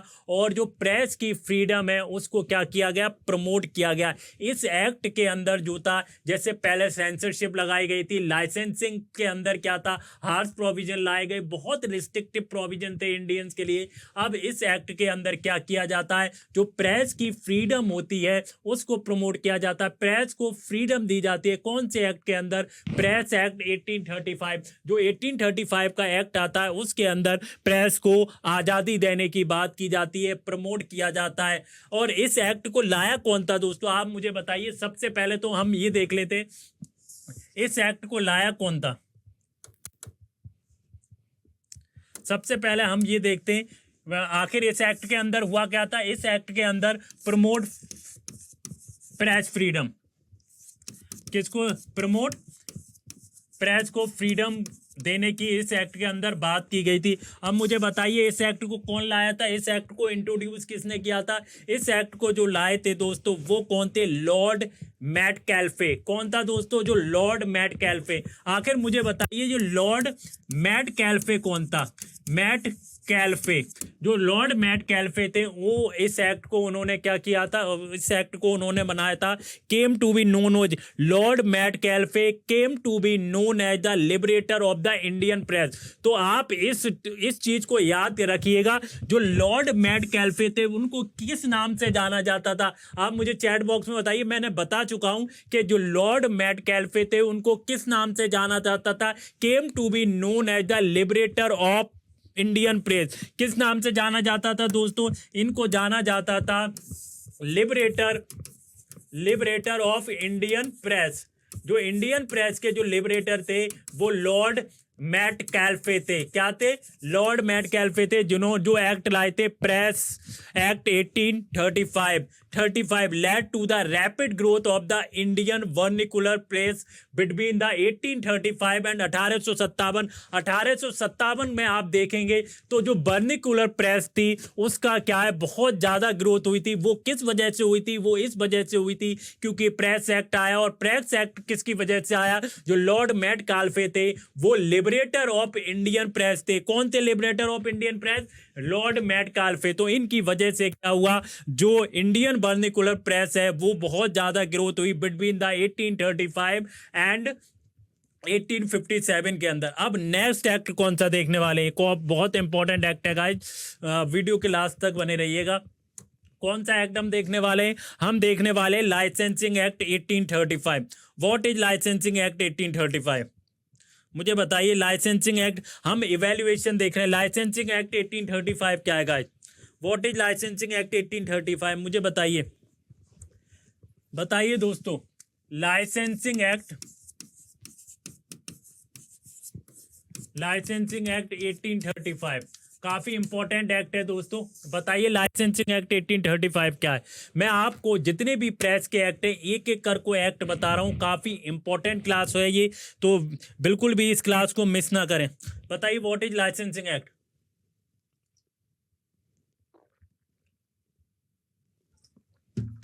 बताइए गाइस। लाइसेंसिंग एक्ट 1857 है।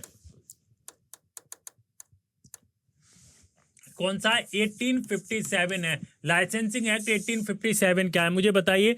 What is licensing act 1857? बताइए guys.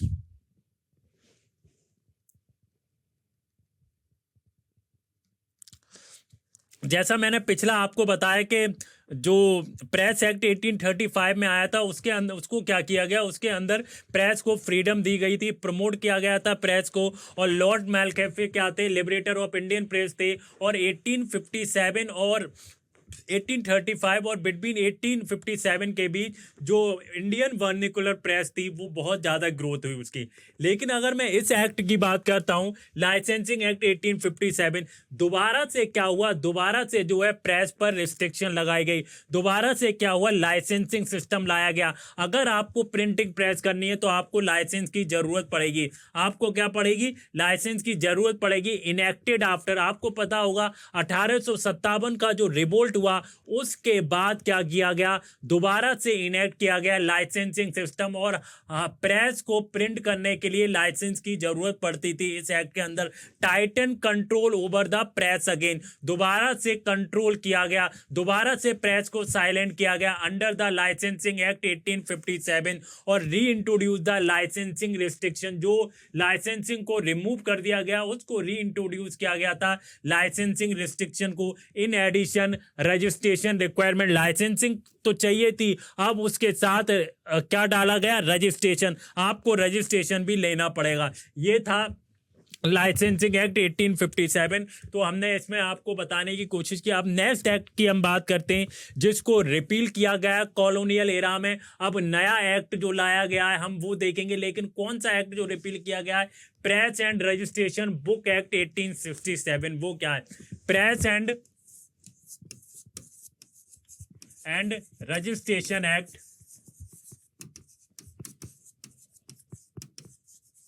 1867। Press and registration act 1867, press and registration act 1867 क्या है गाइज? आप मुझे बताइए आखिर press and registration of books act 1867 है, इसके अंदर क्या क्या प्रोविजन थे दोस्तों, और इसको किसने इंट्रोड्यूस किया था, ये कौन लाया था? ये लाए थे जॉन लॉरेंस। कौन लाया था दोस्तों? जो जॉन लॉरेंस थे वो इस एक्ट को लाए थे। कौन लाए थे? जो जॉन लॉरेंस थे वो इस एक्ट को लाए थे। आप मुझे बताइए आखिर इस एक्ट के प्रोविजन क्या थे? तो इस एक्ट के अंदर क्या किया गया था? कंपलसरी किया गया था। और इस जो 1867 का एक्ट था उसके अंदर क्या कंपलसरी किया गया था? नेम ऑफ द प्रिंटर, ने print the name of the printer, publisher and place of the publication और एवरी प्रिंटेड मटेरियल, जितना भी प्रिंटेड मटेरियल होगा उस पर पब्लिशर का नेम होगा, प्रिंटर का नेम होगा और प्लेस ऑफ पब्लिकेशन का नेम होगा। और इंट्रोड्यूस किया गया था formal system of registration of newspaper and book, जो न्यूज़पेपर और बुक्स है उसका जो फॉर्मल रजिस्ट्रेशन सिस्टम है वो इंट्रोड्यूस किया गया इसके अंदर। उसके बाद क्या हुआ? ये 1867 आ गया। उसके बाद जो है सब्सिक्वेंट जो है क्या हुए? उसके बाद जो है सब्सिक्वेंट अमेंडमेंट हुए। अगर 1870 से लेकर 1983 के बीच इसके अंदर क्या है? बहुत सारे अमेंडमेंट हुए। हाउएवर बहुत सारे अमेंडमेंट तो किए गए इसके अंदर।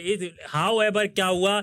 इट रिमेन्ड प्रोसीजरली कॉम्प्लेक्स, बहुत रिमेंड जो है प्रोसीजरली कॉम्प्लेक्स रहा, आउटडेटेड रहा और बर्डनसम था, specially for the small and medium publisher. अब जो न्यू एक्ट आया जो 2023 में है, press and registration of periodical act 2023, उसके हम की प्रोविजन देख लेते हैं। उसके क्या की प्रोविजन है दोस्तों, उसको हम देखने की कोशिश करेंगे। What is the key provision? Press and registration of periodical act, press and registration of periodical act 2023, उसके क्या आखिर प्रोविजन है वो देखने की कोशिश करते हैं। काफी इंपॉर्टेंट है दोस्तों आपको समझना। Press and registration periodical act 2023 के प्रोविजन आप समझने की कोशिश करें। आखिर ये मैंने आपके सामने एक पिक्चर लगाई है और उसमें हम समझने की कोशिश करेंगे इसके प्रोविजन क्या है। What are the provision? बहुत इंपॉर्टेंट है गाइज आपको समझना आखिर इसके प्रोविजन क्या है। अगर आप इसमें समझने की कोशिश करें इसके प्रोविजन क्या है।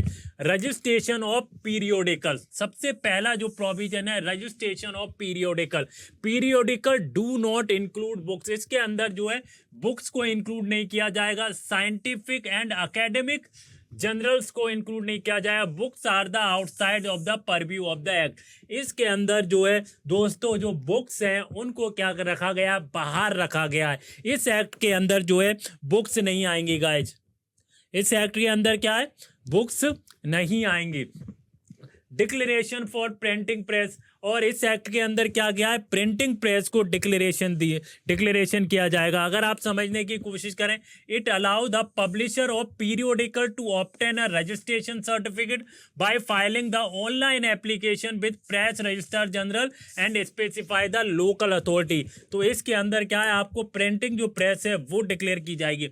अब इस एक्ट में पेनल्टीज का क्या, आखिर पेनल्टीज कितनी है? अगर इस एक्ट को आप देखने की कोशिश करेंगे तो आप मुझे बताइए पेनल्टीज कितनी है। अगर 2023 का एक्ट देखने की कोशिश करूं तो डीक्रिमिनलाइज किया गया है colonial era statue by the replacing the jail term with fine. तो इस एक्ट के अंदर क्या कर दिया गया? कॉलोनियल एरा का जो स्टैच्यू था जिसके अंदर क्या था? जेल टर्म्स एंड फाइन था, तो उसके अंदर क्या कर दिया गया? डीक्रिमिनलाइज कर दिया गया। तो कोई भी पेनल्टीज नहीं है। अगर मैं फॉरेन पीरियोडिकल्स देखूं तो फॉरेन पीरियोडिकल्स क्या कहता है? A facsimile of foreign periodical may be printed in India only with the prior approval of central government. अगर आपको जो फॉरेन पीरियोडिकल है उसको प्रिंट करना है तो सिर्फ सेंट्रल गवर्नमेंट के प्रायर अप्रूवल से होगा। रजिस्ट्रेशन ऑफ प्रिंटिंग प्रेस, अच्छा इस एक्ट के अंदर जो रजिस्ट्रेशन ऑफ प्रिंटिंग प्रेस है उसका क्या प्रोविजन है वो समझने की कोशिश करते हैं। आखिर रजिस्ट्रेशन ऑफ प्रिंटिंग प्रेस का जो प्रोविजन है वो क्या है? अगर मैं देखूं पीआरपी एक्ट 2023, पीआरपी एक्ट जो 2023 है वो अलाउ करता है information regarding the printing press and to be submitted through the online portal. जो ऑनलाइन पोर्टल है वहाँ पे आपको प्रिंटिंग प्रेस को रजिस्ट्रेशन करेगा। अगर मैं जो रजिस्ट्रेशन कैंसिलिंग की बात करता हूँ उसका क्या प्रोविजन है दोस्तों? जो पीआरपी एक्ट है 2023 वो एम्पावर करता है press registrar general to suspend and cancel the certificate of the registration.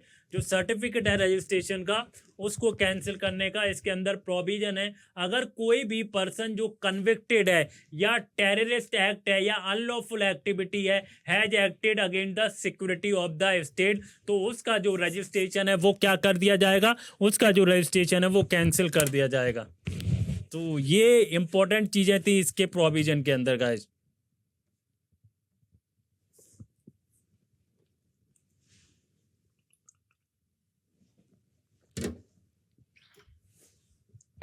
Hello, class चल रही है, क्लास चल रही है। अभी मैं बात करता हूँ। तो मैं कैसे करूँगा अभी बीच में, ये वैसे भी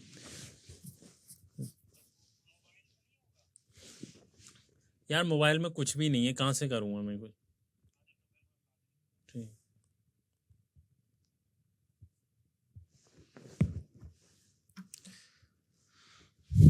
चलिए नेक्स्ट टॉपिक की तरफ बढ़ते हैं, बहुत ही इंपॉर्टेंट है।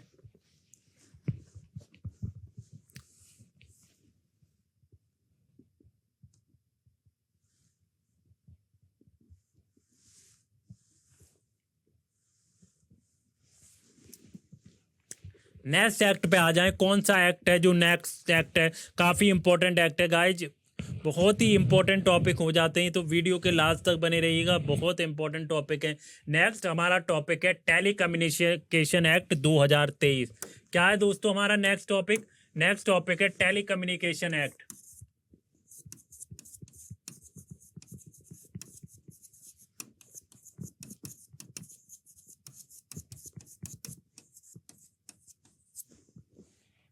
टेली कम्युनिकेशन एक्ट 2023 है। अब हम इसको समझने की कोशिश करेंगे आखिर ये टेली कम्युनिकेशन एक्ट है क्या 2023, और जो कौन सा एक्ट है इसको क्या किया गया है, रिपील किया गया है, रिप्लेस किया गया है, कौन से एक्ट को, बहुत पुराना एक्ट है उसको रिप्लेस किया गया। आप गाइज मुझे चैट बॉक्स में बताइए कि जो टेली कम्युनिकेशन एक्ट आया था 2023, तो कौन से एक्ट को उसने रिप्लेस किया है, आप मुझे चैट बॉक्स में बता सकते हैं। तो प्रेसिडेंट ने क्या किया था, इस एक्ट को एसेंट दे दिया था, दोनों हाउसेस में क्या हुआ, ये बिल पास हुआ और फिर प्रेसिडेंट ने इसको एसेंट दे दिया और ये लॉ बन गया। तो बहुत पुराना 138 साल पुराना जो एक्ट है उसको क्या किया गया, उसको रिप्लेस किया गया है। जो इंडियन टेलीग्राफ एक्ट है 1885, कौन सा एक्ट है दोस्तों, जो इंडियन टेलीग्राफ एक्ट, उसको इसने रिप्लेस किया। Indian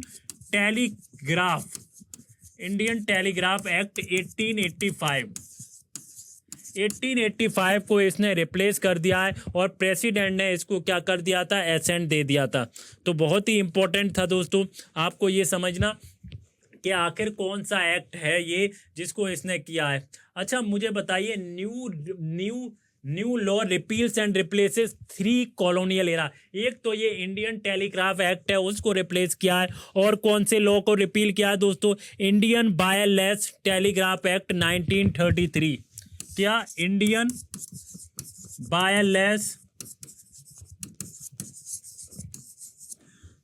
wireless telegraphy act 1933।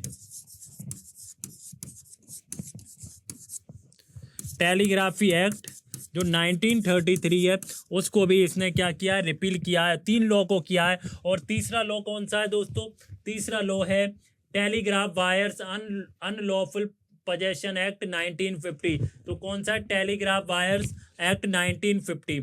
It also amend the, और इसने क्या अमेंड किया है दोस्तों, इसने अमेंड किया है telecom regulatory authority of India act 1997 to align the regulation with the new legal framework. चलिए अब की प्रोविजन देख लेते हैं इस एक्ट के, जो की प्रोविजन क्या है, what are the key provision. आ जाइए की प्रोविजन देखने की कोशिश करिए। Key provision of telecommunication act 2023। हम इसमें थोड़े से की प्रोविजन देख लेते हैं। What are the key provision, क्या है इस एक्ट के, आप मुझे गाइस चैट बॉक्स में बताइए आखिर इसके की प्रोविजन क्या है। What are the key provision.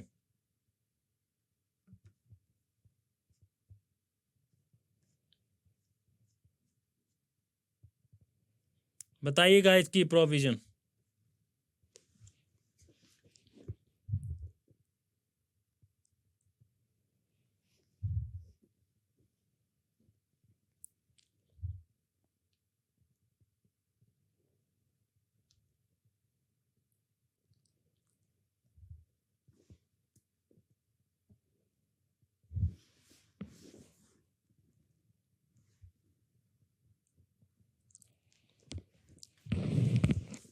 की प्रोविजन क्या है गाइस?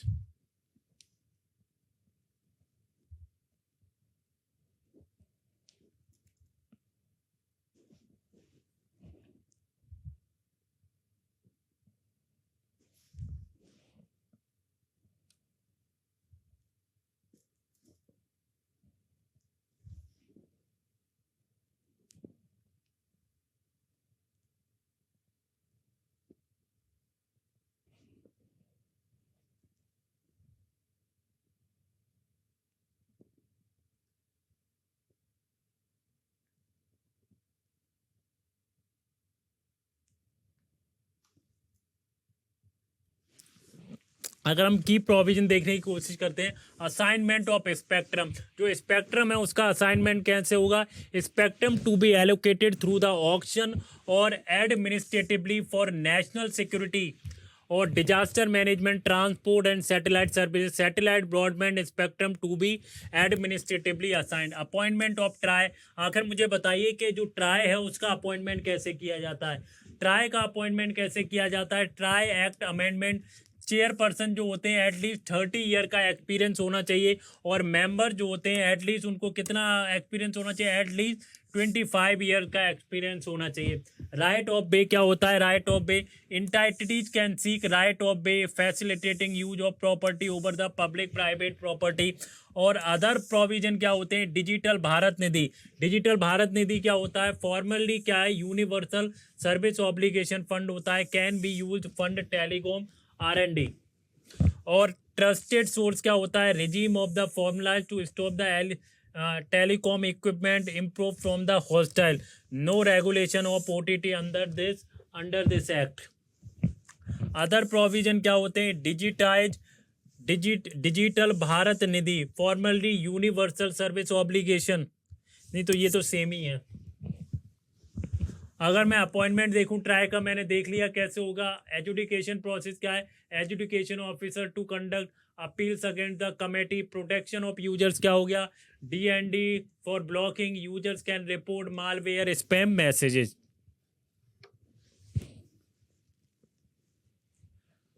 आगे आ जाइए।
हमारा जो नेक्स्ट टॉपिक है काफ़ी इंपॉर्टेंट है दोस्तों। नेक्स्ट टॉपिक जो है वो है लोकपाल।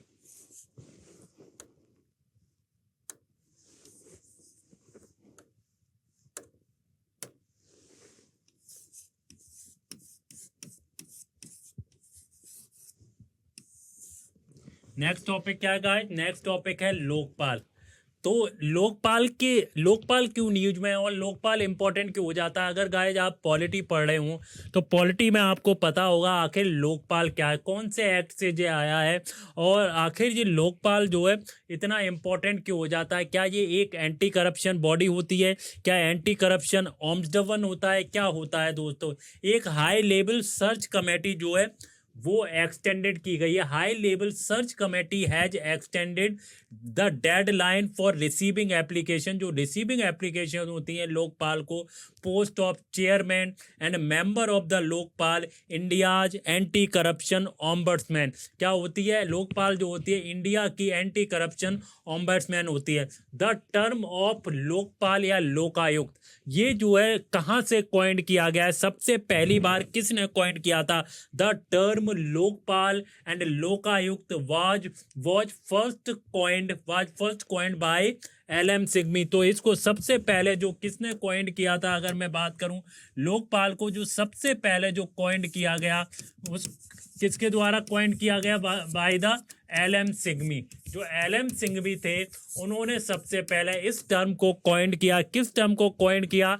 लोकपाल एंड लोकायुक्त को फर्स्ट टाइम जो कॉइंड किया था वो एलएम सिग्मी ने किया था इन 1966। कब किया था दोस्तों? 1966 में सबसे पहले जो ये टर्म था लोकपाल एंड लोकायुक्त वो एलएम सिग्मी ने किया था in a report of the administrative reform commission. जो एडमिनिस्ट्रेटिव रिफॉर्म कमीशन है, एआरसी है, एआरसी के अंदर क्या है, सबसे पहले क्या किया गया था कि इस टर्म को कॉइंड किया गया था। कौन सा टर्म? लोकपाल एंड लोकायुक्त। अब गाइस मुझे बताइए आखिर लोकपाल होता क्या है? What is Lokpal? Chat box में बताइए लोकपाल है क्या? What is Lokpal?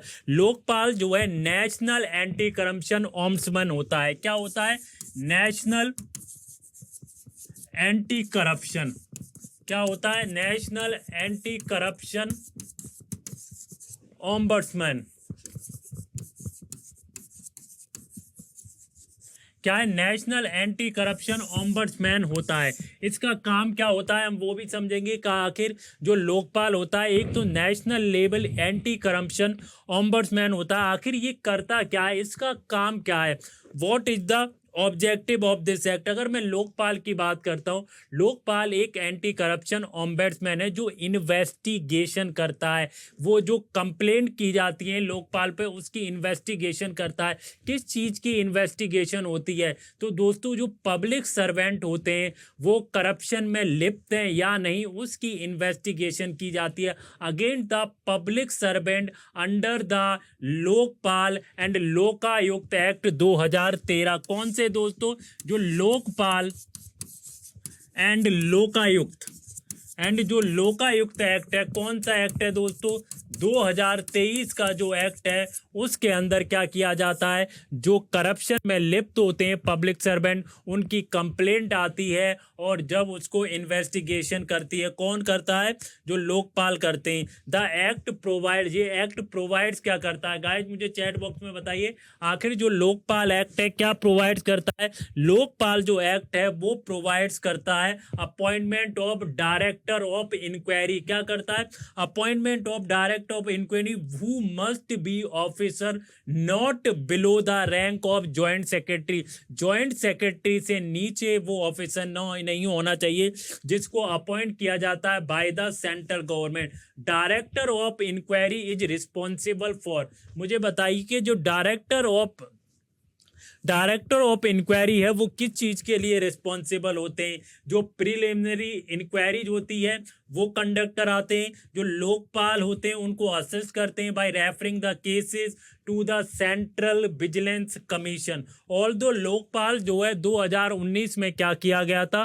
कॉन्स्टिट्यूटेड किया गया था। The post of the director of inquiry has still not been filled. अभी तक डायरेक्टर ऑफ इंक्वायरी की जो पोस्ट है अभी तक फिल्ड नहीं की गई है। अगर आप लोकायुक्त देखें या स्टेट इक्विवेलेंट देखें ऑफ सेंट्रल गवर्नमेंट, लोकायुक्त या state equivalent central of Lokpal देखें, some states already have been stabilised Lokayukta and example Maharashtra in 1971 and Kerala 1999 में। They have jurisdiction over CM, minister, MLA, all state government employ and certain private entities including the religious institution. ये सब क्या है? लोकपाल के under में आते हैं। ये सब क्या है? लोकपाल के अंडर आते हैं।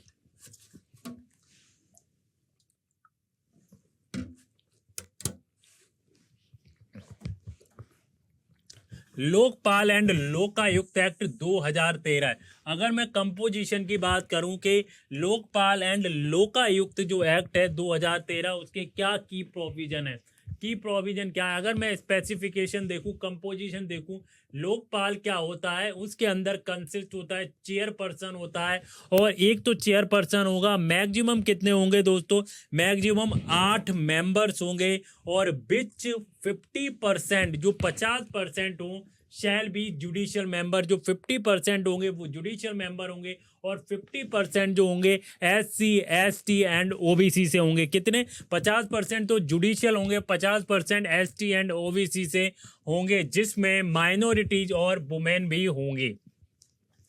टेन्योर और ऑफिस क्या होता है, चेयरपर्सन और जो मेंबर का जो ऑफिस होता है उसको अपॉइंट कितने साल के लिए किया जाता है, उसको जो अपॉइंट किया जाता है 5 ईयर के लिए अपॉइंट किया जाता है, जब तक वो क्या होते हैं 17 ईयर्स के नहीं हो जाते, which ever earlier. Selecting committee क्या होती है, चेयरपर्सन एंड लोकपाल मेंबर्स को जो अपॉइंट किया जाता है वो प्रेसिडेंट के द्वारा किया जाता है।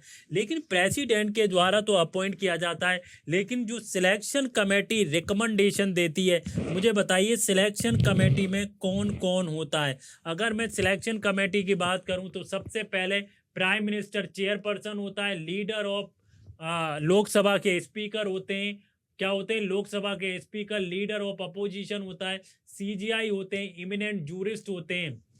As per the as per the as per the act 2013, department of personnel and training needs create the list candidate who interested become the chairperson. Confiscation property acquired by the corrupt means even while persecution is pending. Timelines for inquiry investigation. 7 days for completion of inquiry, 6 months for completion of investigation by CBI. Period of the 6 month can be extended Lokpal on written request on CBI. Power of respect to CBI.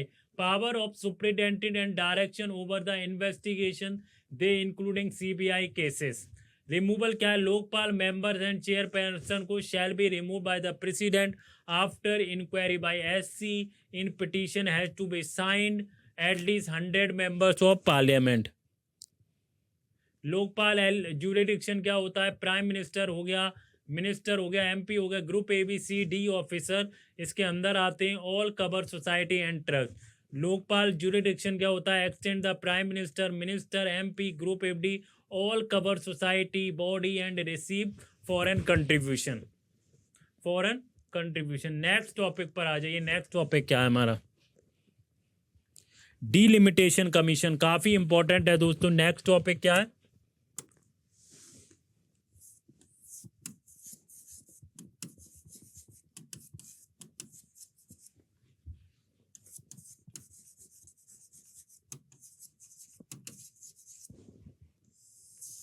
बहुत important topic है, काफी news में था, delimitation commission.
Supreme court ने क्या कहा है? Supreme court ने सेंट्रल गवर्नमेंट से कहा था कि एक फ्रेश डीलिमिटेशन जो कमीशन है उसको कॉन्स्टिट्यूट किया जाए। किसके लिए कॉन्स्टिट्यूट किया जाए दोस्तों? Proportional representation of schedule caste and schedule tribe as required by the constitution, ऐसा सुप्रीम कोर्ट ने कहा था सेंट्रल गवर्नमेंट से। अब मुझे बताइए आखिर जो डीलिमिटेशन कमीशन होता क्या है, कैसी बॉडी है delimitation commission? Guys chat box में बताइए डीलिमिटेशन कमीशन जो है होता क्या है, व्हाट इज डीलिमिटेशन कमीशन, और इसका ऑब्जेक्टिव क्या होता है, व्हाट इज द ऑब्जेक्टिव, और कॉन्स्टिट्यूशन में कौन सा आर्टिकल है जो डीलिमिटेशन कमीशन की बात करता है? गाइस मुझे चैट बॉक्स में बताइए आखिर डीलिमिटेशन कमीशन होता क्या है, व्हाट इज डीलिमिटेशन कमीशन? दोस्तों डीलिमिटेशन कमीशन क्या होता है? डीलिमिटेशन कमीशन जो है एक स्टैट्यूटरी बॉडी होती है। कैसी बॉडी है दोस्तों? डीलिमिटेशन कमीशन जो है एक स्टैट्यूटरी बॉडी होती है। और मुझे बताइए इसका क्या मकसद होता है, व्हाट इज द ऑब्जेक्टिव? आखिर डीलिमिटेशन कमीशन को क्यों कॉन्स्टिट्यूट किया जाता है, आखिर इसको बनाया क्यों जाता है डीलिमिटेशन कमीशन को? तो डीलिमिटेशन कमीशन क्या होता है, जो बाउंड्रीज होती हैं उनको क्या करता है, रीड्रॉ द बाउंड्रीज। जो बाउंड्रीज होती हैं उनको क्या करता है, उनको रीड्रॉ करता है। और दूसरा रीड्रॉ, चाहे स्टेट की बाउंड्री, पूरे ऑल ओवर इंडिया कहीं भी बाउंड्रीज हैं उनको क्या करेगा, डीलिमिटेशन कमीशन क्या करता है, उनको क्या करता है, रीड्रॉ करता है। और क्या करता है, adjust the number of electoral constituencies. क्या करता है, जो एडजस्ट करता है, किसको? Adjust the number of electoral constituency. जो इलेक्टोरल कॉन्स्टिट्यूएंसीज होती हैं उसको क्या करता है, उसको ये एडजस्ट करता है। इसका सबसे बड़ा काम होता है कि बाउंड्रीज को रीड्रॉ करना, और जो नंबर ऑफ इलेक्टोरल होते हैं उनको क्या करना, उनकी जो कॉन्स्टिट्यूएंसीज होती हैं उनको एडजस्ट करना सबसे बड़ा काम होता है। अब मुझे बताइए कौन सा आर्टिकल जो है इम्पावर करता है पार्लियामेंट को to enact the delimitation act after every census? Guys मुझे चैट बॉक्स में बताइए आखिर कौन सा जो आर्टिकल है जो क्या करता है, पार्लियामेंट को इम्पावर करता है कि वो डीलिमिटेशन एक्ट को बनाएं, कि डीलिमिटेशन एक्ट को क्या करें, इनेक्ट करें एवरी सेंसस। एवरी सेंसस के बाद you have to enact delimitation commission. क्या करना पड़ेगा, जो डीलिमिटेशन एक्ट है वो बनाए आफ्टर एवरी सेंसस। कौन सा आर्टिकल जो है वो कहता है? गाइस आप मुझे चैट बॉक्स में बताइए आखिर कौन सा आर्टिकल जो है वो इम्पावर करता है पार्लियामेंट को कि वो डीलिमिटेशन एक्ट बनाए आफ्टर एवरी सेंसस। तो क्या कहता है आर्टिकल 82। आर्टिकल 82 क्या कहता है गाइज, कि नहीं है, पार्लियामेंट को एम्पावर किया जाता है डीलिमिटेशन एक्ट बनाने के लिए आफ्टर एवरी सेंसस। अब मुझे बताइए what is the function, delimitation के फंक्शन क्या होते हैं? मुझे बताइए what are the function, delimitation जो कमीशन होती है उसके फंक्शन क्या होते हैं? चैट बॉक्स में बताइए आखिर इसके फंक्शन क्या है, डीलिमिटेशन कमीशन के फंक्शन क्या हैं। मैंने जैसे आपको बता दिया आखिर इसके फंक्शन क्या होते हैं। अगर मैं पहला फंक्शन देखूं, इसका फंक्शन देखने की कोशिश करूं, पहला जो फंक्शन है रीड्रॉ द बाउंड्रीज, क्या करेगा, जो बाउंड्रीज हैं उनको रीड्रॉ करता है। ये क्या करता है, जो बाउंड्रीज होंगी उसको रीड्रॉ करेगा। It is responsible for the readjustment numbers and boundaries of the constituency. मैंने आपको शुरू में बताया या तो ये करेगा कि रीड्रॉ करेगा बाउंड्रीज को, या एडजस्टमेंट करेगा नंबर ऑफ इलेक्टोरल कॉन्स्टिट्यूएंसी की। कौन कौन से नंबर ऑफ इलेक्टोरल कॉन्स्टिट्यूएंसी को ये क्या करेगा कि वो उसको एडजस्ट करेगा, चाहे लोकसभा हो गया या स्टेट असेंबली हो गया, लोकसभा हो गया या स्टेट असेंबली हो गया, उनका जो क्या नाम है, उनको या तो बाउंड्रीज रीड्रॉ करेगा या नंबर ऑफ इलेक्टोरल कॉन्स्टिट्यूएंसी को एडजस्ट करेगा। This is done after every census. मैंने बताया हर सेंसस के बाद ये किया जाता है to reflect the changes of population, के जो पॉपुलेशन चेंज हो रही है उसके हिसाब से कॉन्स्टिट्यूएंसी को क्या किया जाए, एडजस्ट किया जाए।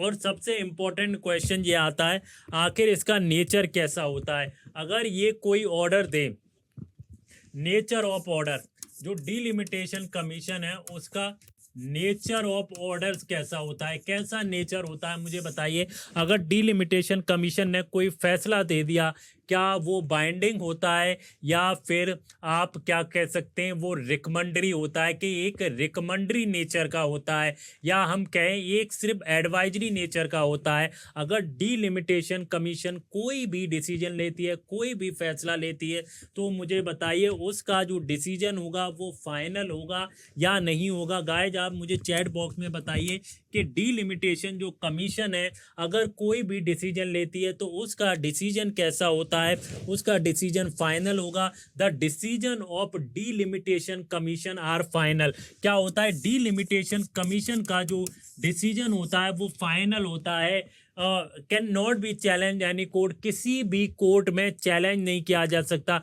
अगर एक बार डीलिमिटेशन कमीशन ने डिसीजन फाइनल कर दिया तो वो फाइनल होगा, उसको किसी भी कोर्ट में चैलेंज नहीं किया जा सकता। तो सबसे पहला आप ध्यान रखिएगा, डीलिमिटेशन कमीशन के जो डिसीजन होगा वो फाइनल होगा और किसी भी कोर्ट में आप उसको क्या नहीं कर सकते, आप उसको चैलेंज नहीं कर सकते। इट्स ऑर्डर लेड बिफोर, इसके जो ऑर्डर होते हैं वो किन चीज पर निर्धारित होते हैं, आप मुझे बताइए। डीलिमिटेशन कमीशन के जो ऑर्डर्स होते हैं वो किन चीजों पर निर्धारित होते हैं, आखिर लेड बिफोर अगर मैं बात करूं तो इसके जो ऑर्डर्स होते हैं वो किन चीजों पर निर्धारित होते हैं।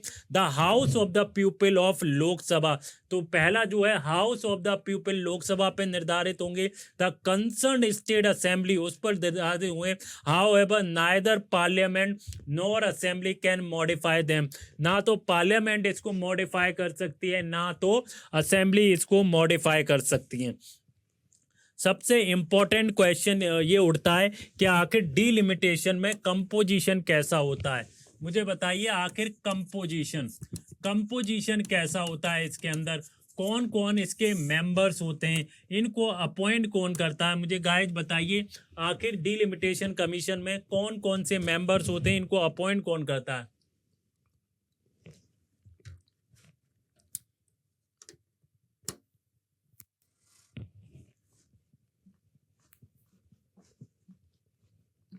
बताइए गाइस, डीलिमिटेशन कमीशन का कंपोजिशन कैसा होता है। How many members in the delimitation commission, बताइए कौन कौन से इसके मेंबर होते हैं। तो इसके अंदर क्या होता है, या तो सर्विंग या रिटायर्ड जज होंगे सुप्रीम कोर्ट के एज अ चेयरपर्सन। क्या है, अगर मैं चेयरपर्सन की बात करता हूं तो सबसे पहले अगर कोई चेयरपर्सन होगा या तो सर्विंग होगा, कोई क्या होगा, सर्विंग होगा, या कोई रिटायर्ड जज होगा,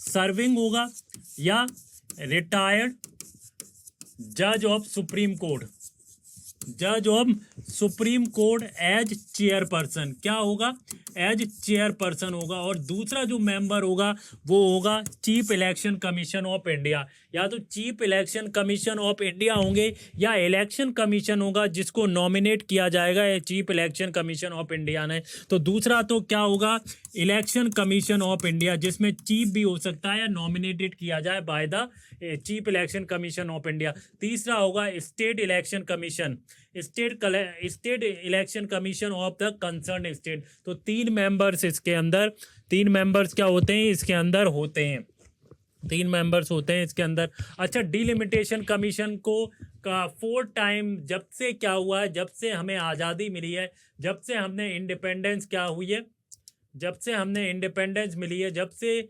डीलिमिटेशन कमीशन कितने बार बनाया गया है, डीलिमिटेशन कमीशन सेटअप कितने बार किया गया, जब से इंडिपेंडेंस हुई है। Delimitation commission has been set up 4 times since independence. क्या has been set up 4 times since independence, 1952, 1973, 2002 and 1976 में 42 constitutional amendment for the this delimitation exercise under the first census after the 2000। In 2002 18 fourth constitution amendment further extended the freeze of the 25 years till 2026। मैंने आपको बता दिया इसके composition क्या है, सारी चीज़ें मैंने आपको बता दी। आगे आ जाइए।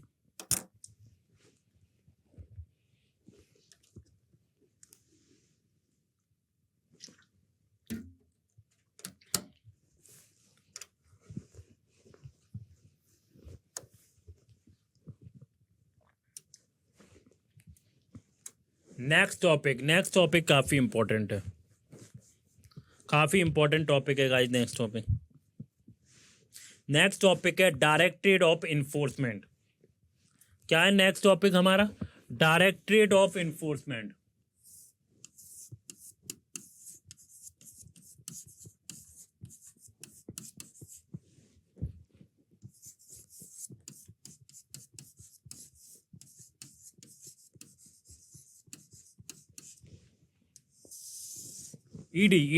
ईडी बहुत न्यूज में रहता है, तो बहुत इंपॉर्टेंट टॉपिक है गाइज। अगर आप प्रीलिम्स की तैयारी कर रहे हैं तो प्रीलिम्स के लिए क्या है, ये बहुत इंपॉर्टेंट टॉपिक हो जाता है, डायरेक्टरेट ऑफ इन्फोर्समेंट, ईडी। तो बहुत ही इंपॉर्टेंट टॉपिक है गाइज। वीडियो के लास्ट तक बने रहिएगा, बहुत, ये क्लास के लास्ट तक बने रहिएगा, बहुत ही इंपॉर्टेंट है गाइज।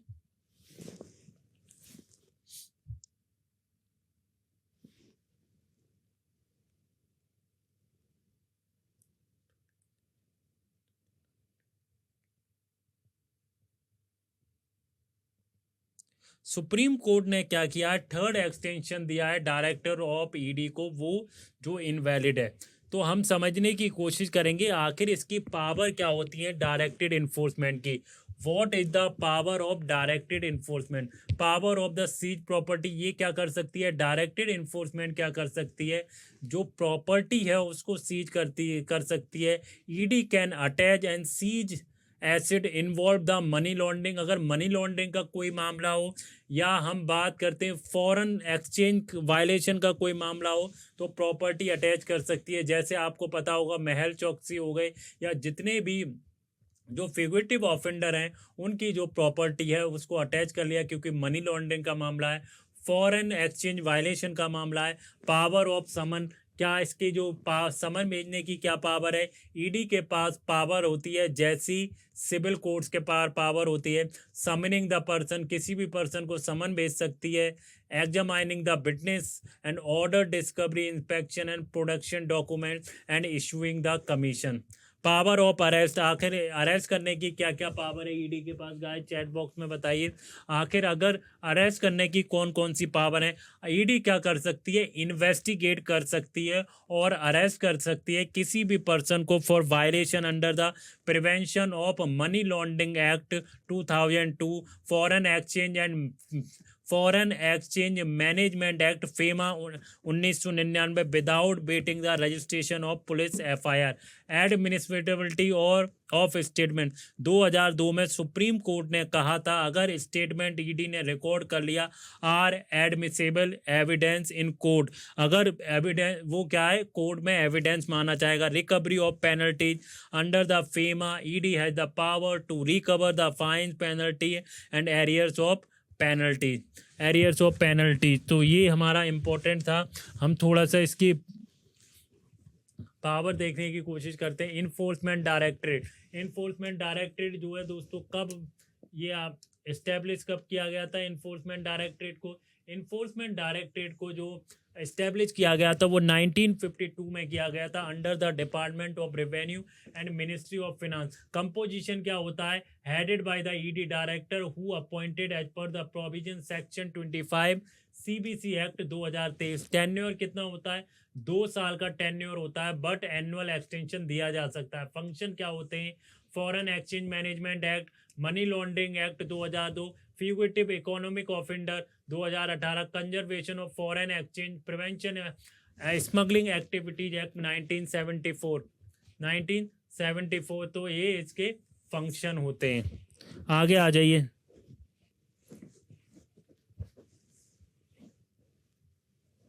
हमारा आज का लास्ट टॉपिक है, बहुत इंपॉर्टेंट टॉपिक है, central bureau investigation, CBI.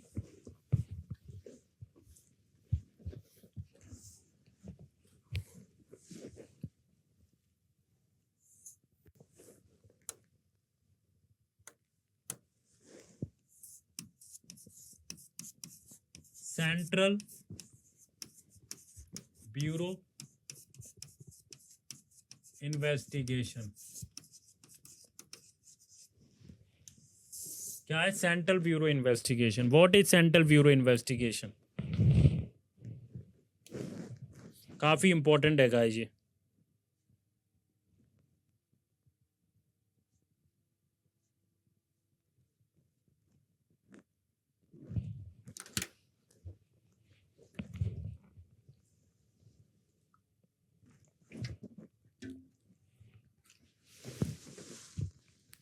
Central bureau investigation.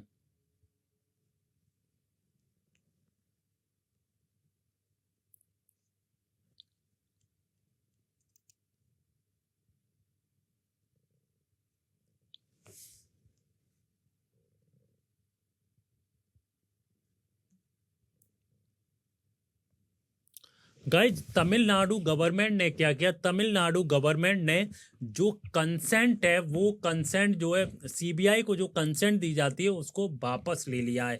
तो Tamil Nadu withdrawn the general consent, जो जनरल कंसेंट होती है उसको विड्रॉ कर लिया है, जो पहले क्या थी सीबीआई को दी गई थी, जो स्टेट में जो केसेस होते थे उसको इन्वेस्टिगेट करने के लिए। तो तमिलनाडु ने उसको क्या कर लिया? विड्रॉ कर लिया। तो टाइप्स ऑफ सीबीआई इन्वेस्टिगेशन मुझे बताइए, सीबीआई जो इन्वेस्टिगेशन करती है उसके टाइप्स क्या होते हैं? कौन कौन से इन्वेस्टिगेशन कर सकती है? अगर मैं एंटी करप्शन केसेस की बात करूं तो एंटी करप्शन के जो भी केसेस होते हैं वो सीबीआई उनको क्या कर सकती है? इन्वेस्टिगेशन कर सकती है। These cases are usually register against the public servant. जितने भी पब्लिक सर्वेंट होते हैं यूजुअली उनके अगेंस्ट क्या होते हैं? एंटी करप्शन के केसेस रजिस्टर होते हैं। An employee of the union government, superintendent of over CBI investigation under the Prevention of Corruption Act 1988 and lies with the Central Vigilance Commission। क्या इनमें ओवरलैप रहता है सीबीआई और सीबीसी में? Special crimes कौन कौन से होते हैं? सीबीआई इन्वेस्टिगेट कर सकती है ऑर्गेनाइज क्राइम को under the IPC when requested by the states government और directed by the supreme court of high court. Economic offences कौन कौन से होते हैं? Economic offences, economic included cases financial frauds हो गया, ब्लैक स्कैम हो गया, मनी लॉन्ड्रिंग हो गया और ब्लैक मनी ऑपरेशन हो गया। However CBI usually transfer the money laundering cases to the enforcement directorate. Suo motu powers क्या होती है सीबीआई के पास गाइस? सुओ मोटो पावर्स की बात करूं, सीबीआई क्या कर सकता है? इन्वेस्टिगेशन कर सकता है on its own only union territory in states. CBI can investigation only with the consent of the state government. Role of the centre and court, क्या सेंटर और कोर्ट का क्या रोल है? Central government can authorise the CBI to investigate in a state only after the obtaining the state consent. However, Supreme Court and High Court can direct the CBI to investigate any case anywhere in India without state consent. About general consent, general consent is required under the section 6 of the Delhi Special Police Establishment Act 1946 and state consent to CBI can be general consent or case specific. General consent allows the CBI to register the investigate cases in the state without seeking approval each time. Or several states, West Bengal, Mizoram, Punjab, have withdrawn the general consent exception to the requirement of the consent. The Supreme Court and High Courts can order the CBI investigation without state consent. Consent is not required if person caused red-handed while talking bribe। तो ये important था, हम थोड़ा सा इसका वो देख लेते हैं। Central investigation, central bureau investigation 1963 में इसको क्या किया गया था? 1963 में बना था under the ministry personal pension and public grievance. Govern किसके अंदर की जाती है? Delhi special police establishment act 1946 के अंदर। और कंपोजिशन क्या होता है इसका? ये रिकमेंड किसने की थी? सता नाम कमेटी ने 1962 एंड 64 में, headed by the director of CBI appointed by the 3 member committee, prime minister, leader of opposition, Lok Sabha and CGI. 2 साल का इनका क्या होता है? पीरियड होता है और 3 एनुअल एक्सटेंशन होता है। Focuses on combating corruption, public life and economic and violence, fight cyber and high technology crime, provide the assistance and Central Vigilance Commission. It is the nodal police agency in India without coordinates investigation and Interpol member country. तो गाय ये मेरे important topic थे आज के current affairs के। I hope आपको पसंद आया हो। अगर आपको पसंद आया हो तो वीडियो को लाइक करें, शेयर करें और कमेंट में ज़रूर बताएं आपको कैसी लगी। Thank you guys.